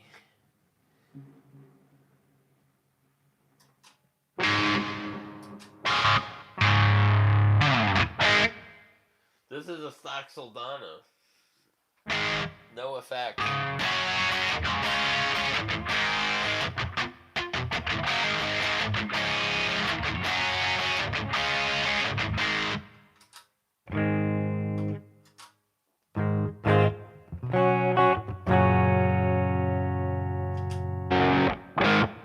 Modded S mod, D mod, whatever that is.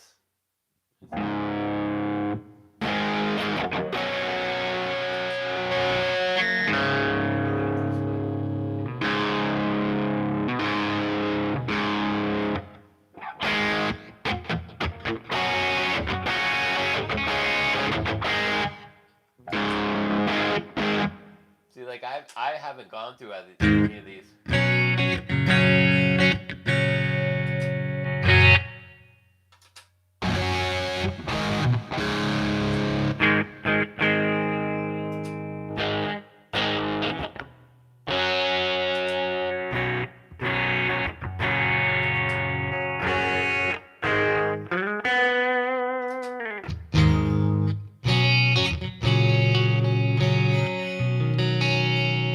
Kind of acoustic pad.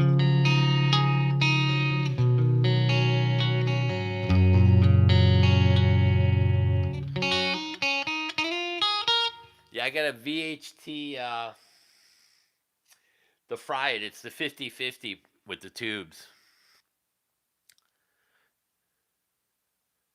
Oh yeah, Leonard Skinner used them back in the day. Those amps.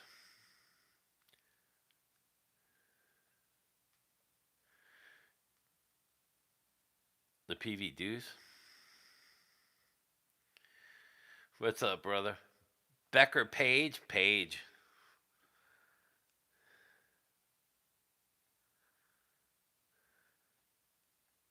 Great shit. All right, brother. You have a good night, Paul. Yeah, the Rock Master amps, yeah. The PV Butcher. Um, that was a big one too. Foghat was great too. Foghat. I used to play Slow Ride. I haven't played that in forever.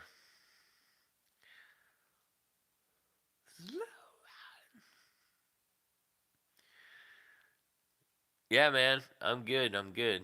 A little under the weather, but I'm all right. And like again, these are just stock.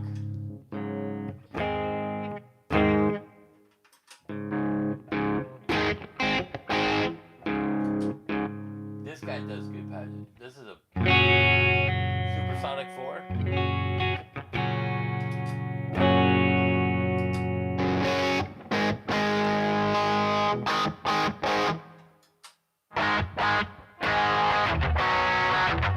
Jesus, that's fucking bassy. Here's an angle.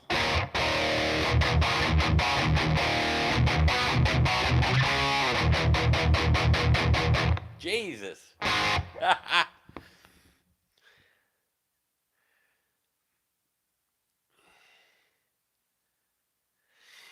Yeah, the rack's heavy. But the good thing is, like, my cabs have wheels, so I can roll it to wherever I gotta go.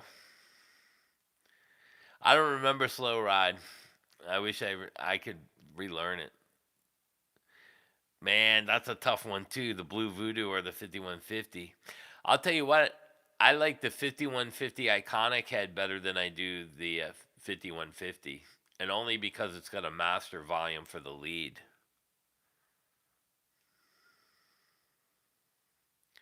You're the butcher. Thanks, Carlos. Laneys are great too, man. I got a Laney in one of my older videos. I got a Laney solid state that I run the fractal through. The Phil X20. That would be interesting.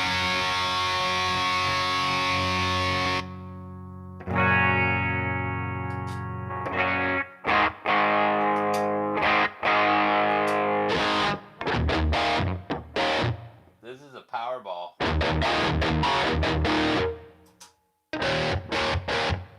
The LD2.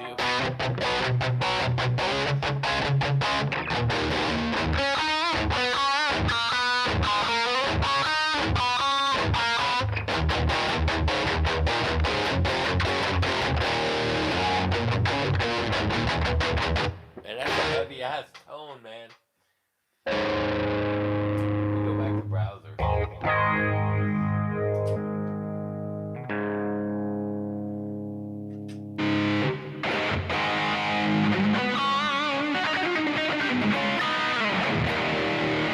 Now you can hear the big difference between my patch and theirs. Plexi or Soldano? I'll take a Plexi. Soldanos are great, but it's almost like one sound, where the Plexi can almost get the Fendery tones out of it. Tone X straight into the board, yeah. You could, and then have like another pedal with it that to channel switch, give you more presets. The Crate G20. $30. High watt or orange? I'll take high watt. The CR110. Yeah, that was great too. Yeah.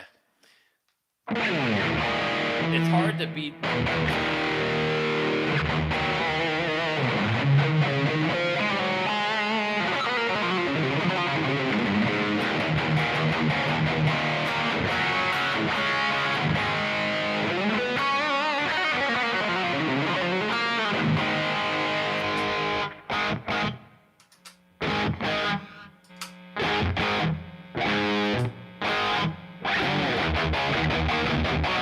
I mean, you can hear, you could go to any kind of amp fast.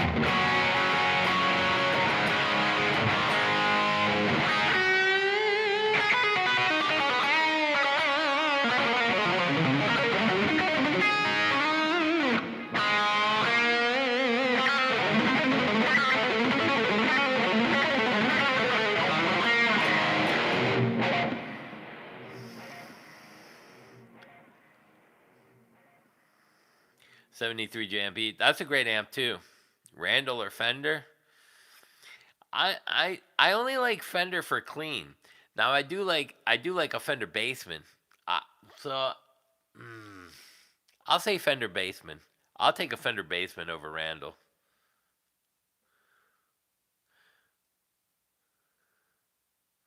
They fuck more with Gary. Yeah, because we all chase tone that we have in our. Here's the thing: we get this idea of a tone in our head, kind of like we see somebody in really good shape, and you think you're gonna look like him, and you go, "How come I got abs, but my abs don't look like his abs? My hair don't look like his hair." We always try to mimic something. That's what when we're little kids or babies, we mimic to walk, we mimic to talk, we mimic everything. So when we see something we like, we want to mimic it. Same like guitar playing and tone. I made a realization a long time ago. I fucking sound the same on any guitar, on any amp, on any modeler, on any head. It doesn't make me sound like what I hear in my head how I want to sound. And I got over the idea of chasing tone a long time ago. Now I like great sound. That's different. So if I'm playing this, I like the sound of it.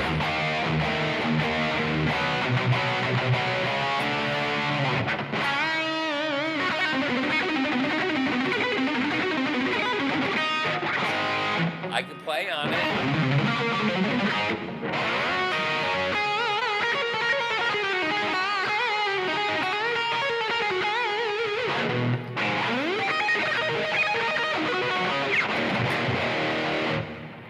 So I'm able to play.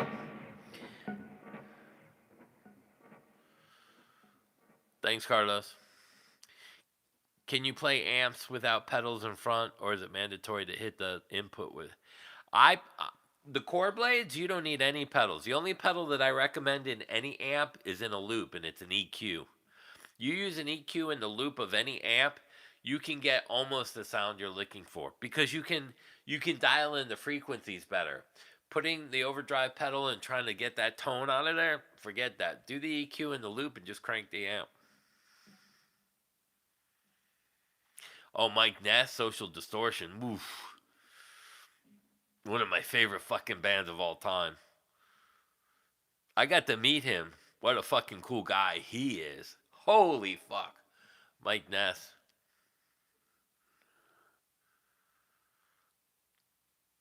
Oh, yeah?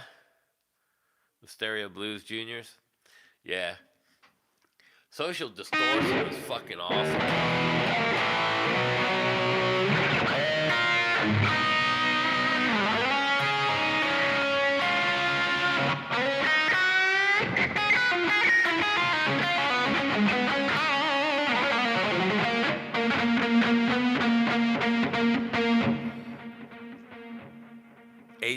ADAs were cool.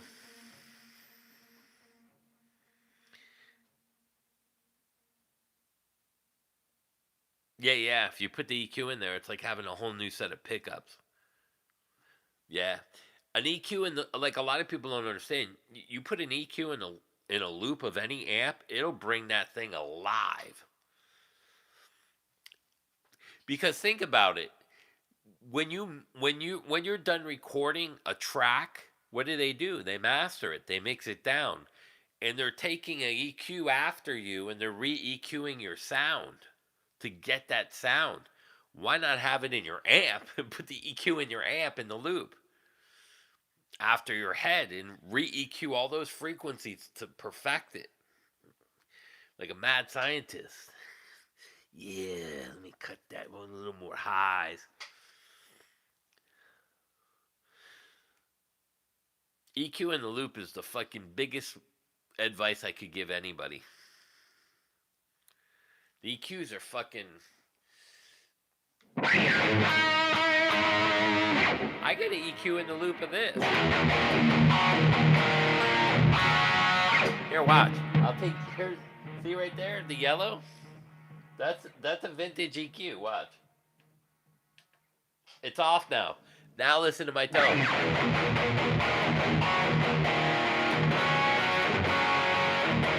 Don't sound bad.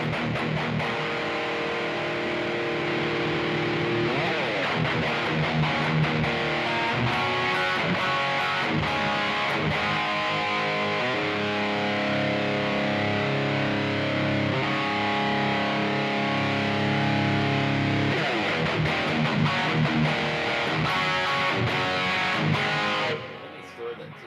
I like it more with.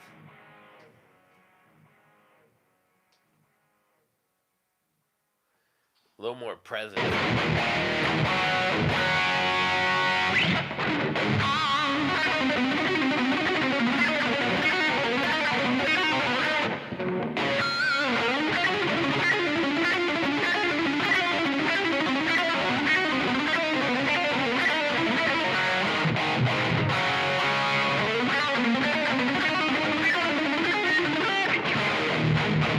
See, now with a little more presence and the EQ in the loop, that's way.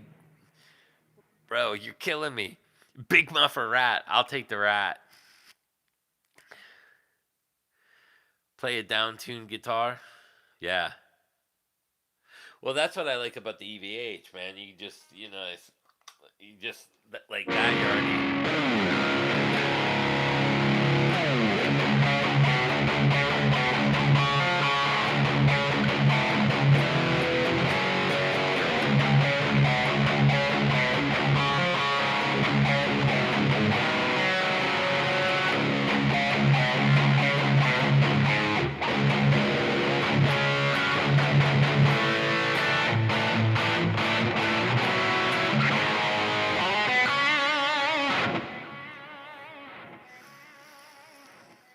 pitch shift. Yeah, this is the other thing. You can pitch shift right in this.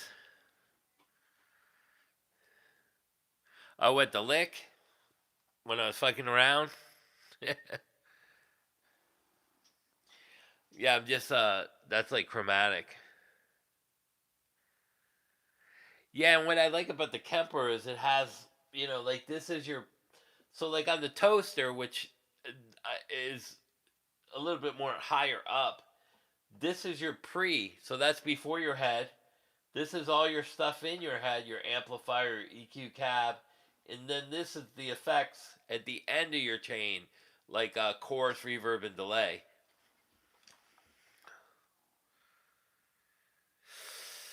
I like a 7-band EQ, like a Boss. And if you can put a battery in it, so you don't have to rely on power, you just throw it in the back. Get like a little piece of like plywood. You stick it right under the head or something, or or back inside with the cables, and just throw it in there.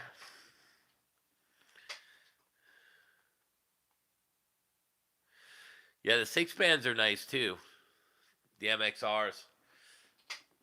I like the Boss because I get the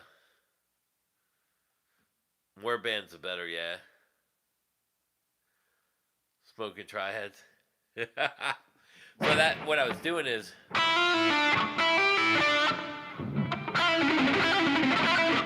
so I was altering the lick I showed you guys a couple weeks ago here. And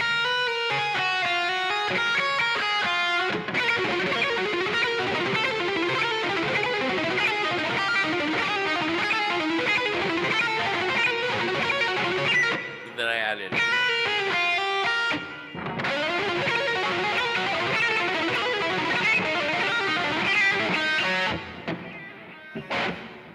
but I did it here.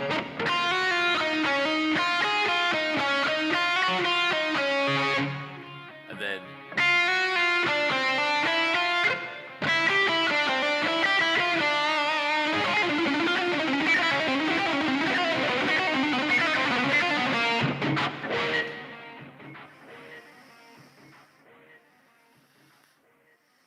minor key triad was good too. Link it to the major key. Yeah. That's what I was saying before. Where, yeah. But I mean, if you look at all your triads, like in G major, like if you look at all your minor, A minors and G, if you look at relative minors to majors, then you're looking at C major. If you look at your B minor, you're relative to D major. And you automatically have the flat 7 and the flat 5. But why not link your major key into your relative minor keys inside the key that you're playing in? So you got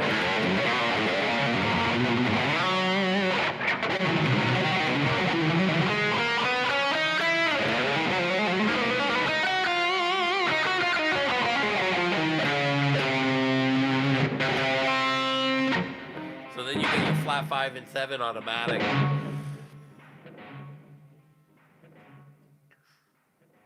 But I use that a lot, so I'll use my triads to find my notes where I should start and finish. So if I go,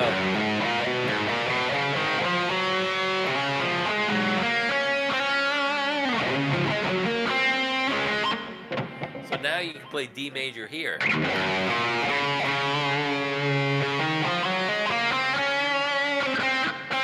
There's your blues note. What's your blues note? A flat 5 of the quarter of the scale. What's a raised 5, which is a flat 6? You're augmented. Flat 5, raised 5, which is your flat 6. It becomes stupid. Yeah, third 3 5s and 7s.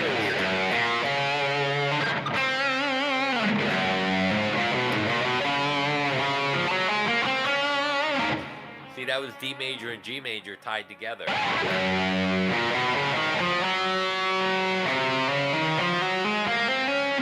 you're not going to start on the flat 5.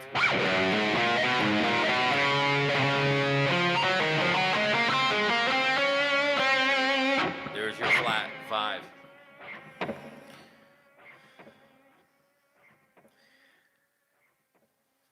Let's see. Interesting. Yeah. But that's how I write and that's how I solo. A lot of people aren't going to talk about that.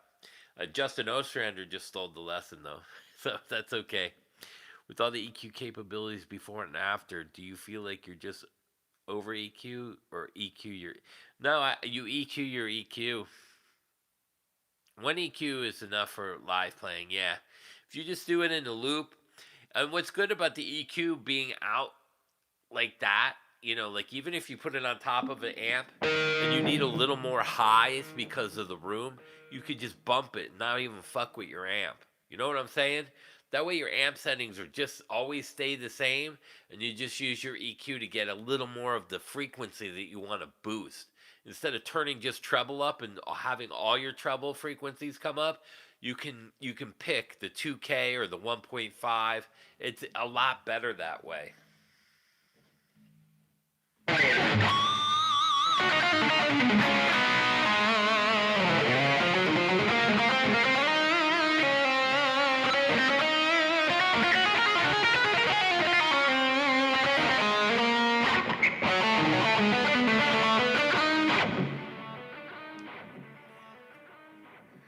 Like there.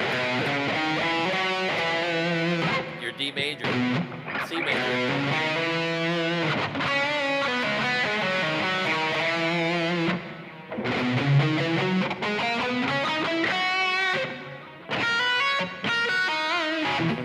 Still get your G major triad in there.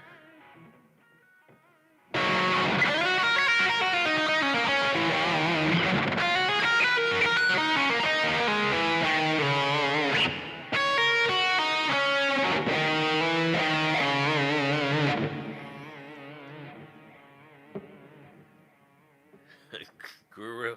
I don't know about a guru.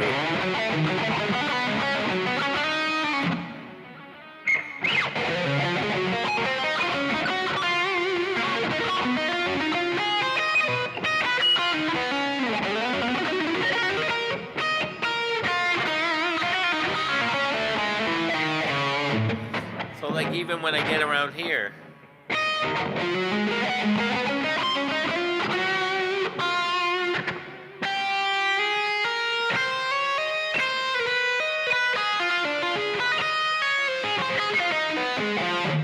there's all kinds of stuff you could do in there.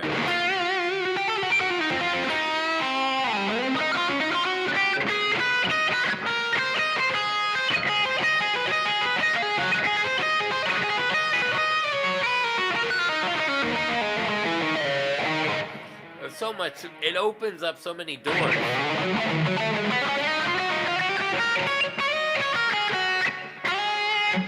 So then now you got that note.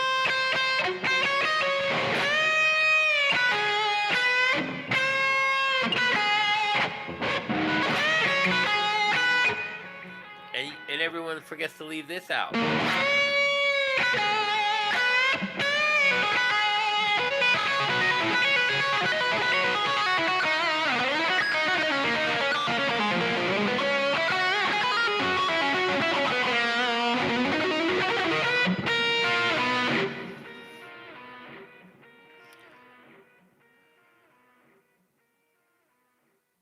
The open note on the triad? Ah. Let's see.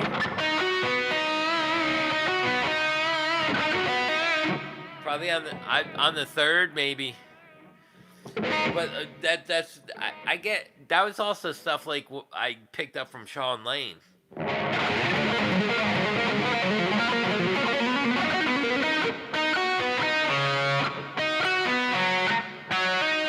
Yeah, it's probably the third, but Sean did a lot of that.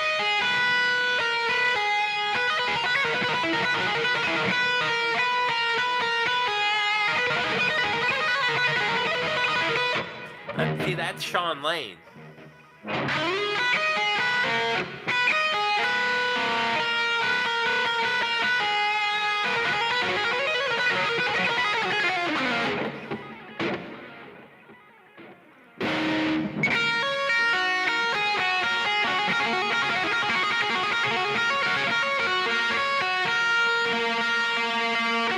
But you gotta go back to the 3. Yeah. Because it won't sound good.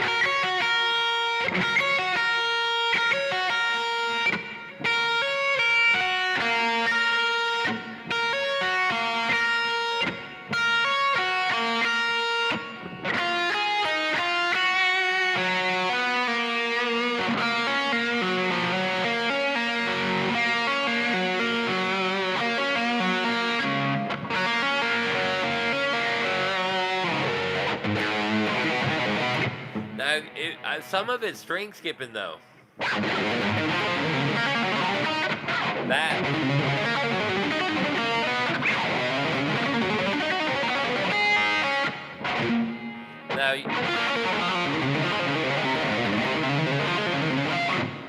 Now that's off the that's hard to explain.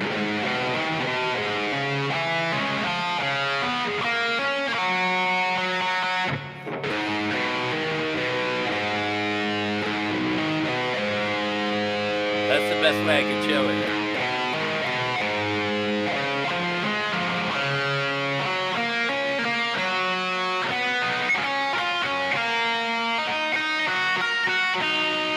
Like that. Yeah, that.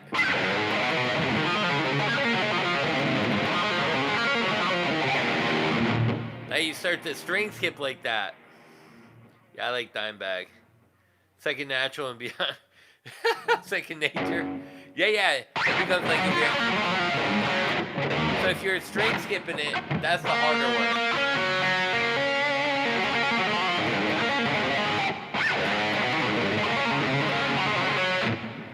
It gets harder and harder. It depends how hard you want to make it, really.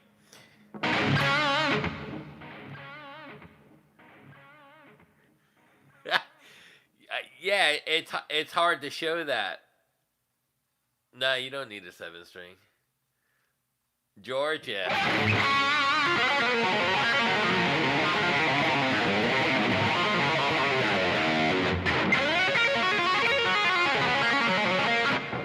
And that'll help you transition where the tuning.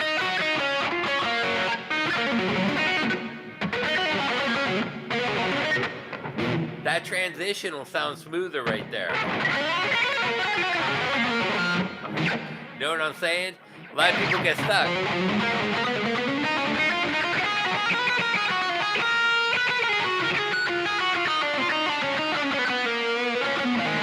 They get stuck there. So if you even if you do nines will sound better. 1, 2, 3, 4, 5, 6, 7, 8, 9. 1, 2, 3, 4, 5, 6, 7, 8, 9. That'll sound better too. Nines will sound good, or the triad with the open string, because now you're maneuvering the position.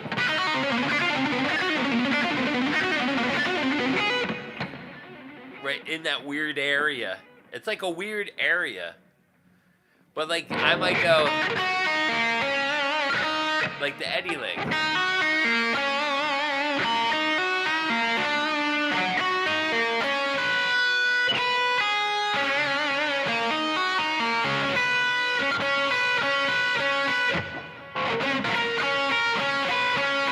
I might throw that in too.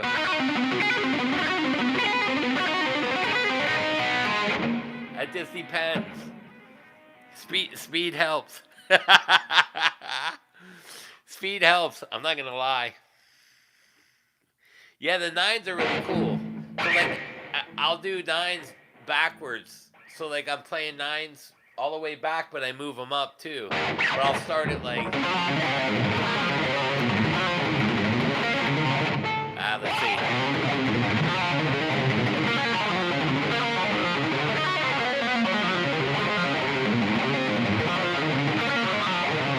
That one's a little tricky. It depends on who's dancing. I don't know. I like Duncan's better. I have some with DiMarzios and they sound good. The Charvel's got a DiMarzio, but the Duncans sound great.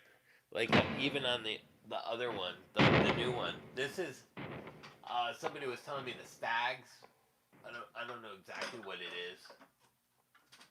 Well, I'll tell you that EV8 sounds like night and day once I cut the cap off. Much heavier. See, I don't know. I want to take these out and see what they are.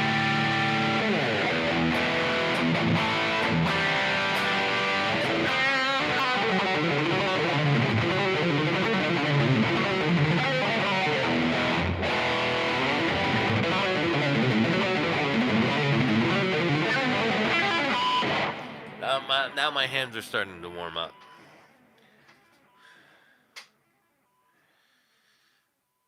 I don't usually play that fast all the time, so my hands will loosen up and then I can get it cooking. Yeah, man. It was my pleasure, bro. Absolutely. You're buying this set? Yeah, this is probably my new favorite as far as playing.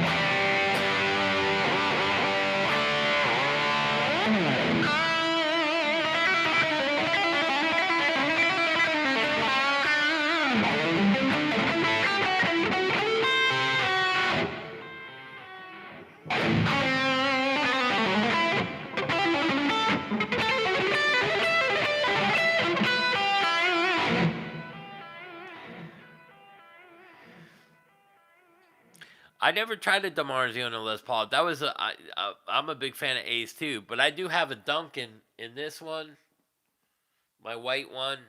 That you can half see it, and I have the Tommy Thayer one. That's got a Duncan too. Yeah, thanks, man. Yeah, whatever I can do to help and pass on the help for people. You know what I mean? Nobody. A lot of these guys aren't going to tell you that stuff. They don't want you to sound as good as them. They don't. It's kind of like the old game of opening up for a big band, and the big band, hey man, you can't make them let it. I know they're a great band, but you got to do something so they don't sound as good as us. I like the Pearly Gates, man. The Duncan Shred and the Pearly Gates are two of my favorite Duncan pickups.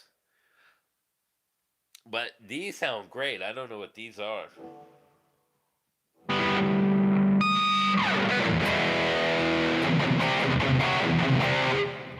I'm starting to think these are JBs because they're cleaner. They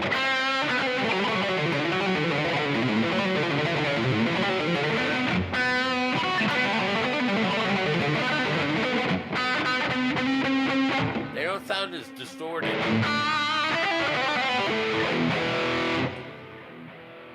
Let me see my Les Paul, because that's got a Pearly Gates. Just for shits and giggles. I can tell you if it's a Pearly Gates when I play it, because I'm not sure it is.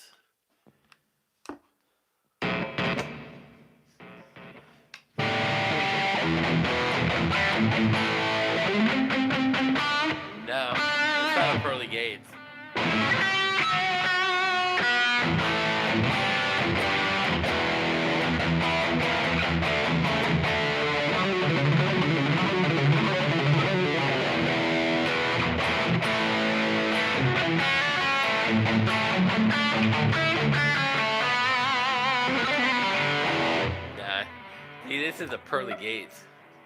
All right, Dragon. So this is definitely, this is a pearly gates. It doesn't sound as good as this. This has a little more bite and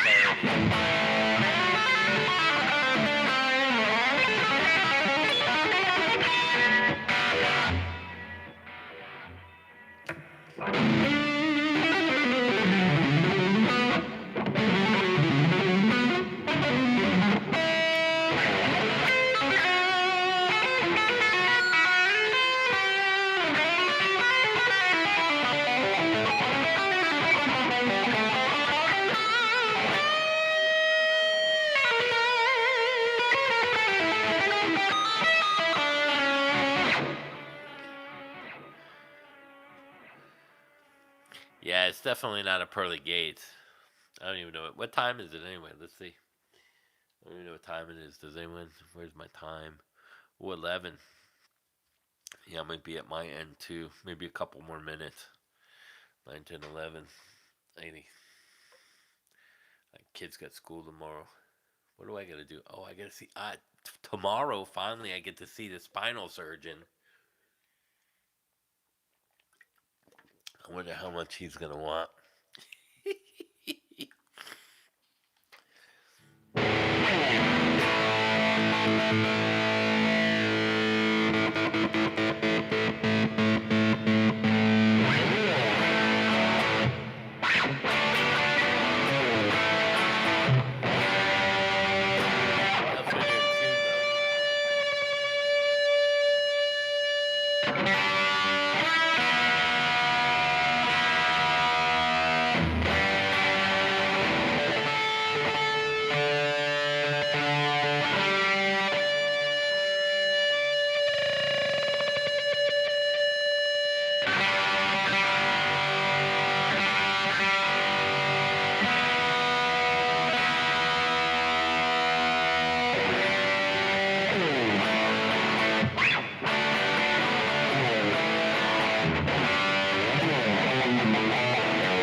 Staniacs are pretty cool. I just tried to Schecter with it.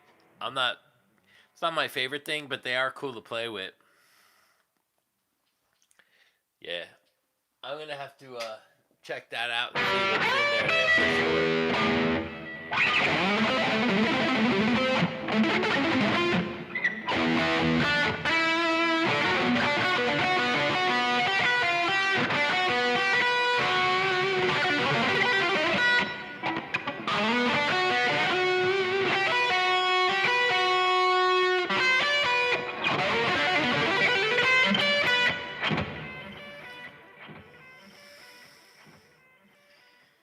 Quarter pounder with extra onion, extra cheese.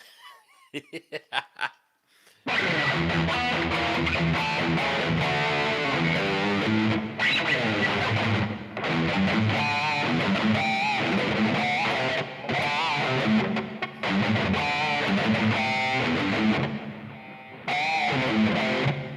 I forget the last part of that.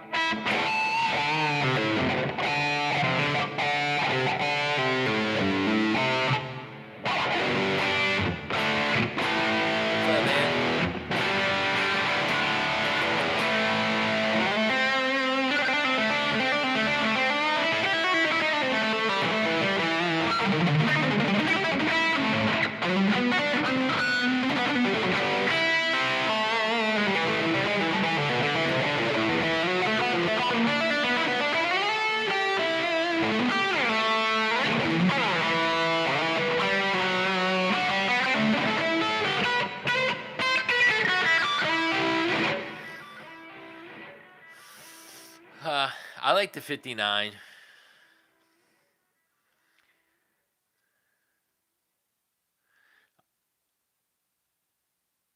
Rat. Yeah, it's a good one. I used to play that sometimes in standard tuning too. I forgot how I used to play it.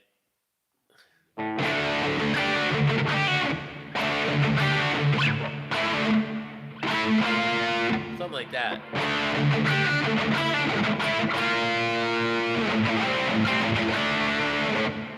You guys ever seen it played like that? All right, Michael.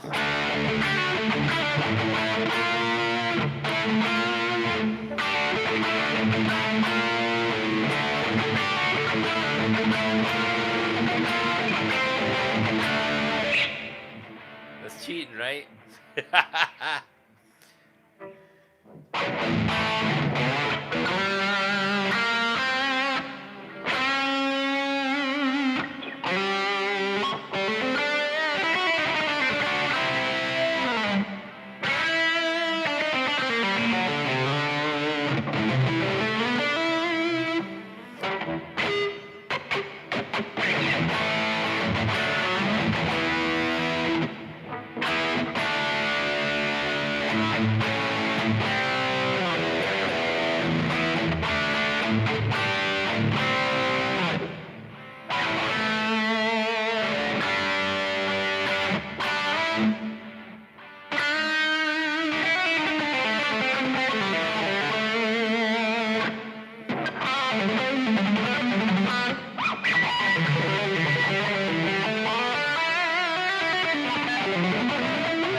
This thing sounds like a fucking beast.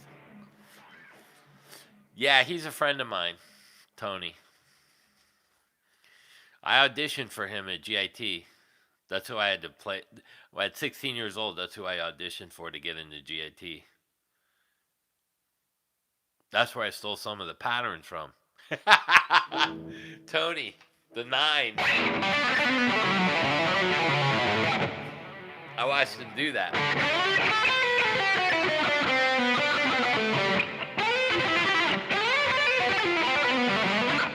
He was good. I'll take Helix over Brittany Fox. No, I traded my Comanche, but I had a Comanche and what's the other one I got? I got a Telly. Mr. Night Owl, you didn't make it to midnight. No, I'm just kidding, bro. Have a good night.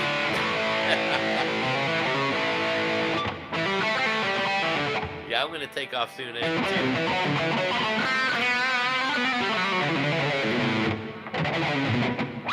Yeah, I love Tony.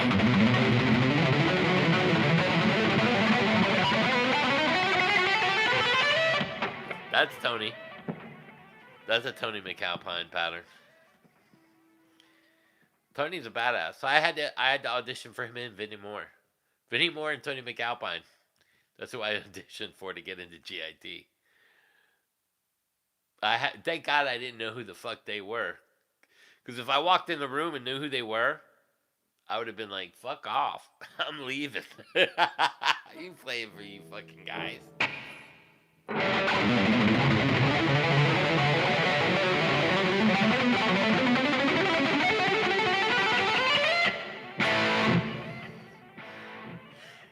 Now, Tony can do that forwards and backwards.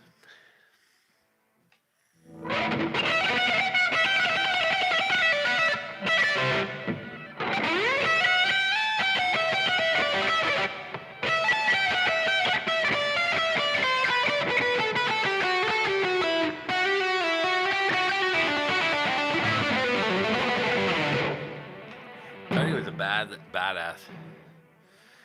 Slash or Hammett.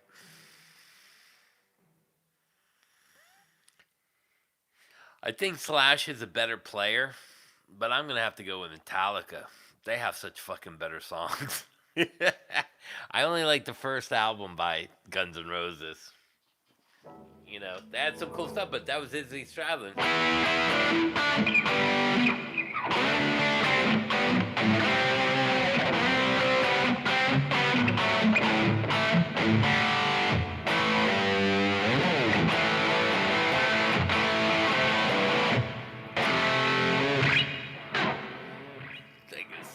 Rapping with style.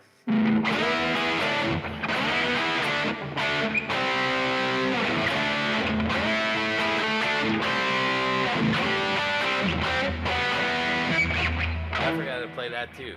I suck. Yeah, Izzy was the man, man. That when he left, that band just never sounded the same. He wrote all the cool fucking hooks, like he Freight Train. Oh,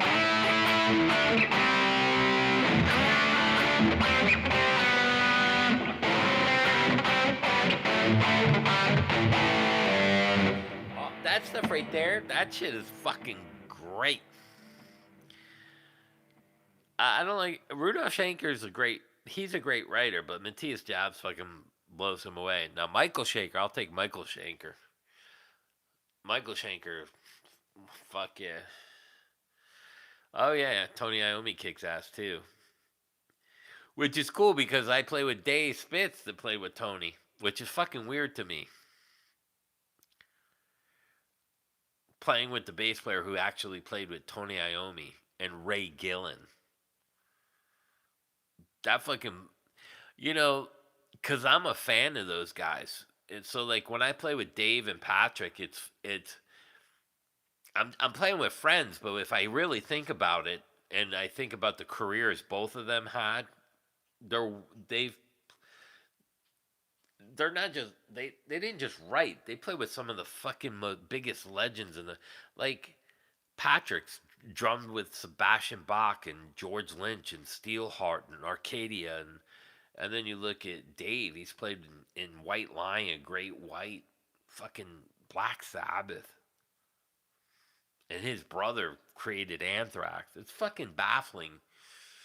Like if I was to sit down and think about it, I'd probably be nervous playing with them.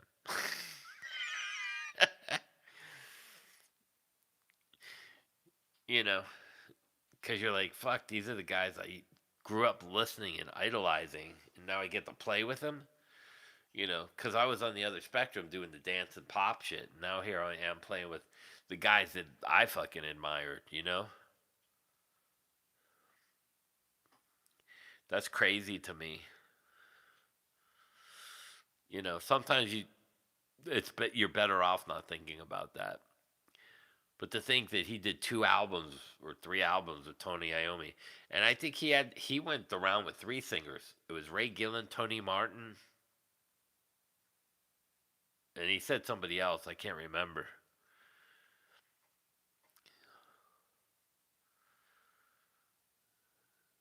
And then you think about like Jakey Lee. Jakey Lee was in Rough Cut, Rat. I think he played in Dio for a little bit. And he's played with Ray Gillen from fucking Sabbath. Unbelievable to think about the circle of those guys, you know. And then the weird part is I come in from the dance pop thing. Does Mark Kendall shred? No. Mark's a good guy. He's got issues right now though. I don't I know he has stage 4 cancer. I don't know if he beat that or not, but his son lives by me. Mark's a good guy though. But Mark's a fantastic songwriter. But they were never the same. For me, Great White was Mark Kendall and fucking, you know, forgot his name now.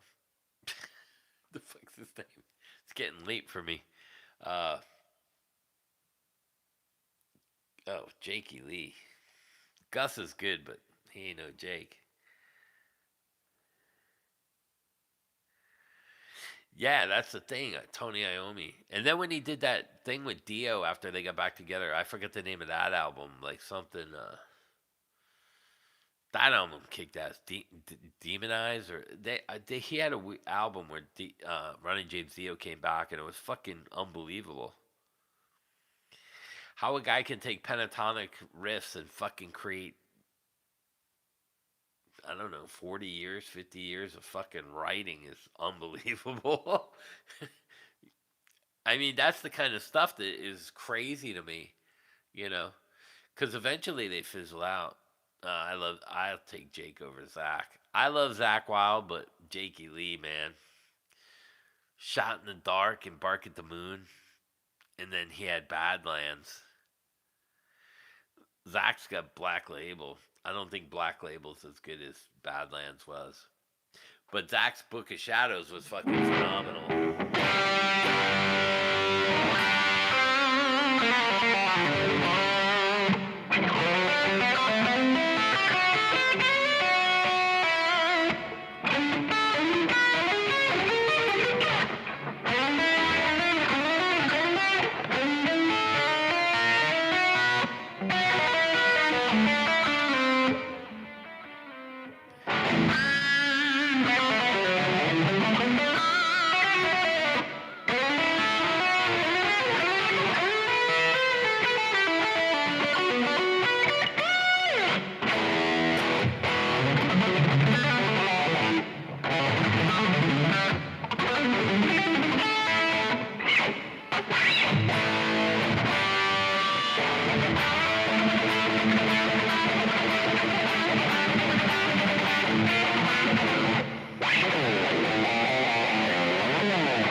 Get going. It's getting late, 11:20. All right, guys, I'm going to wrap it up. I probably what is today? Tuesday, Wednesday, Thursday, Friday. Maybe I'll do one Saturday night around 10. Saturday at 10. I got to get a hold of Dave Spitz, but I'll find out more about after tomorrow. Tomorrow I see the spine surgeon and everything, so we'll see how that all goes for me. Sorry about the noise. That is my favorite Les Paul. A lot of people ask me, what's your favorite Les Paul? It's the white one. So I'm going to head out, go get some night sleep. And you guys have a great night. It's always a pleasure talking to you guys, man. Yngwie? No, I'm no Yngwie.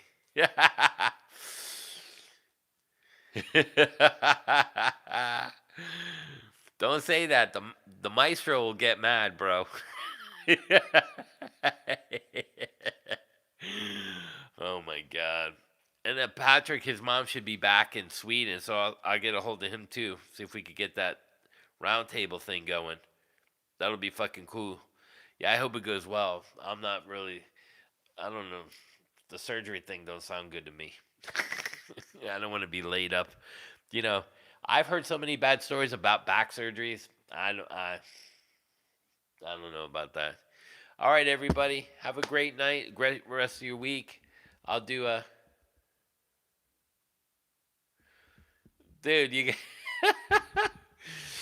can get him. You can get him, bro.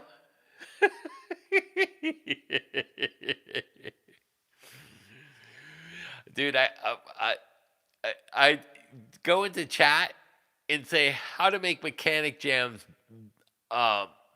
get more subs. It'll give you like a list, a creator list. It's fucking crazy. Oh man, Shanker Blackmore. Richie Blackmore, man. I gotta take Blackmore over Shanker.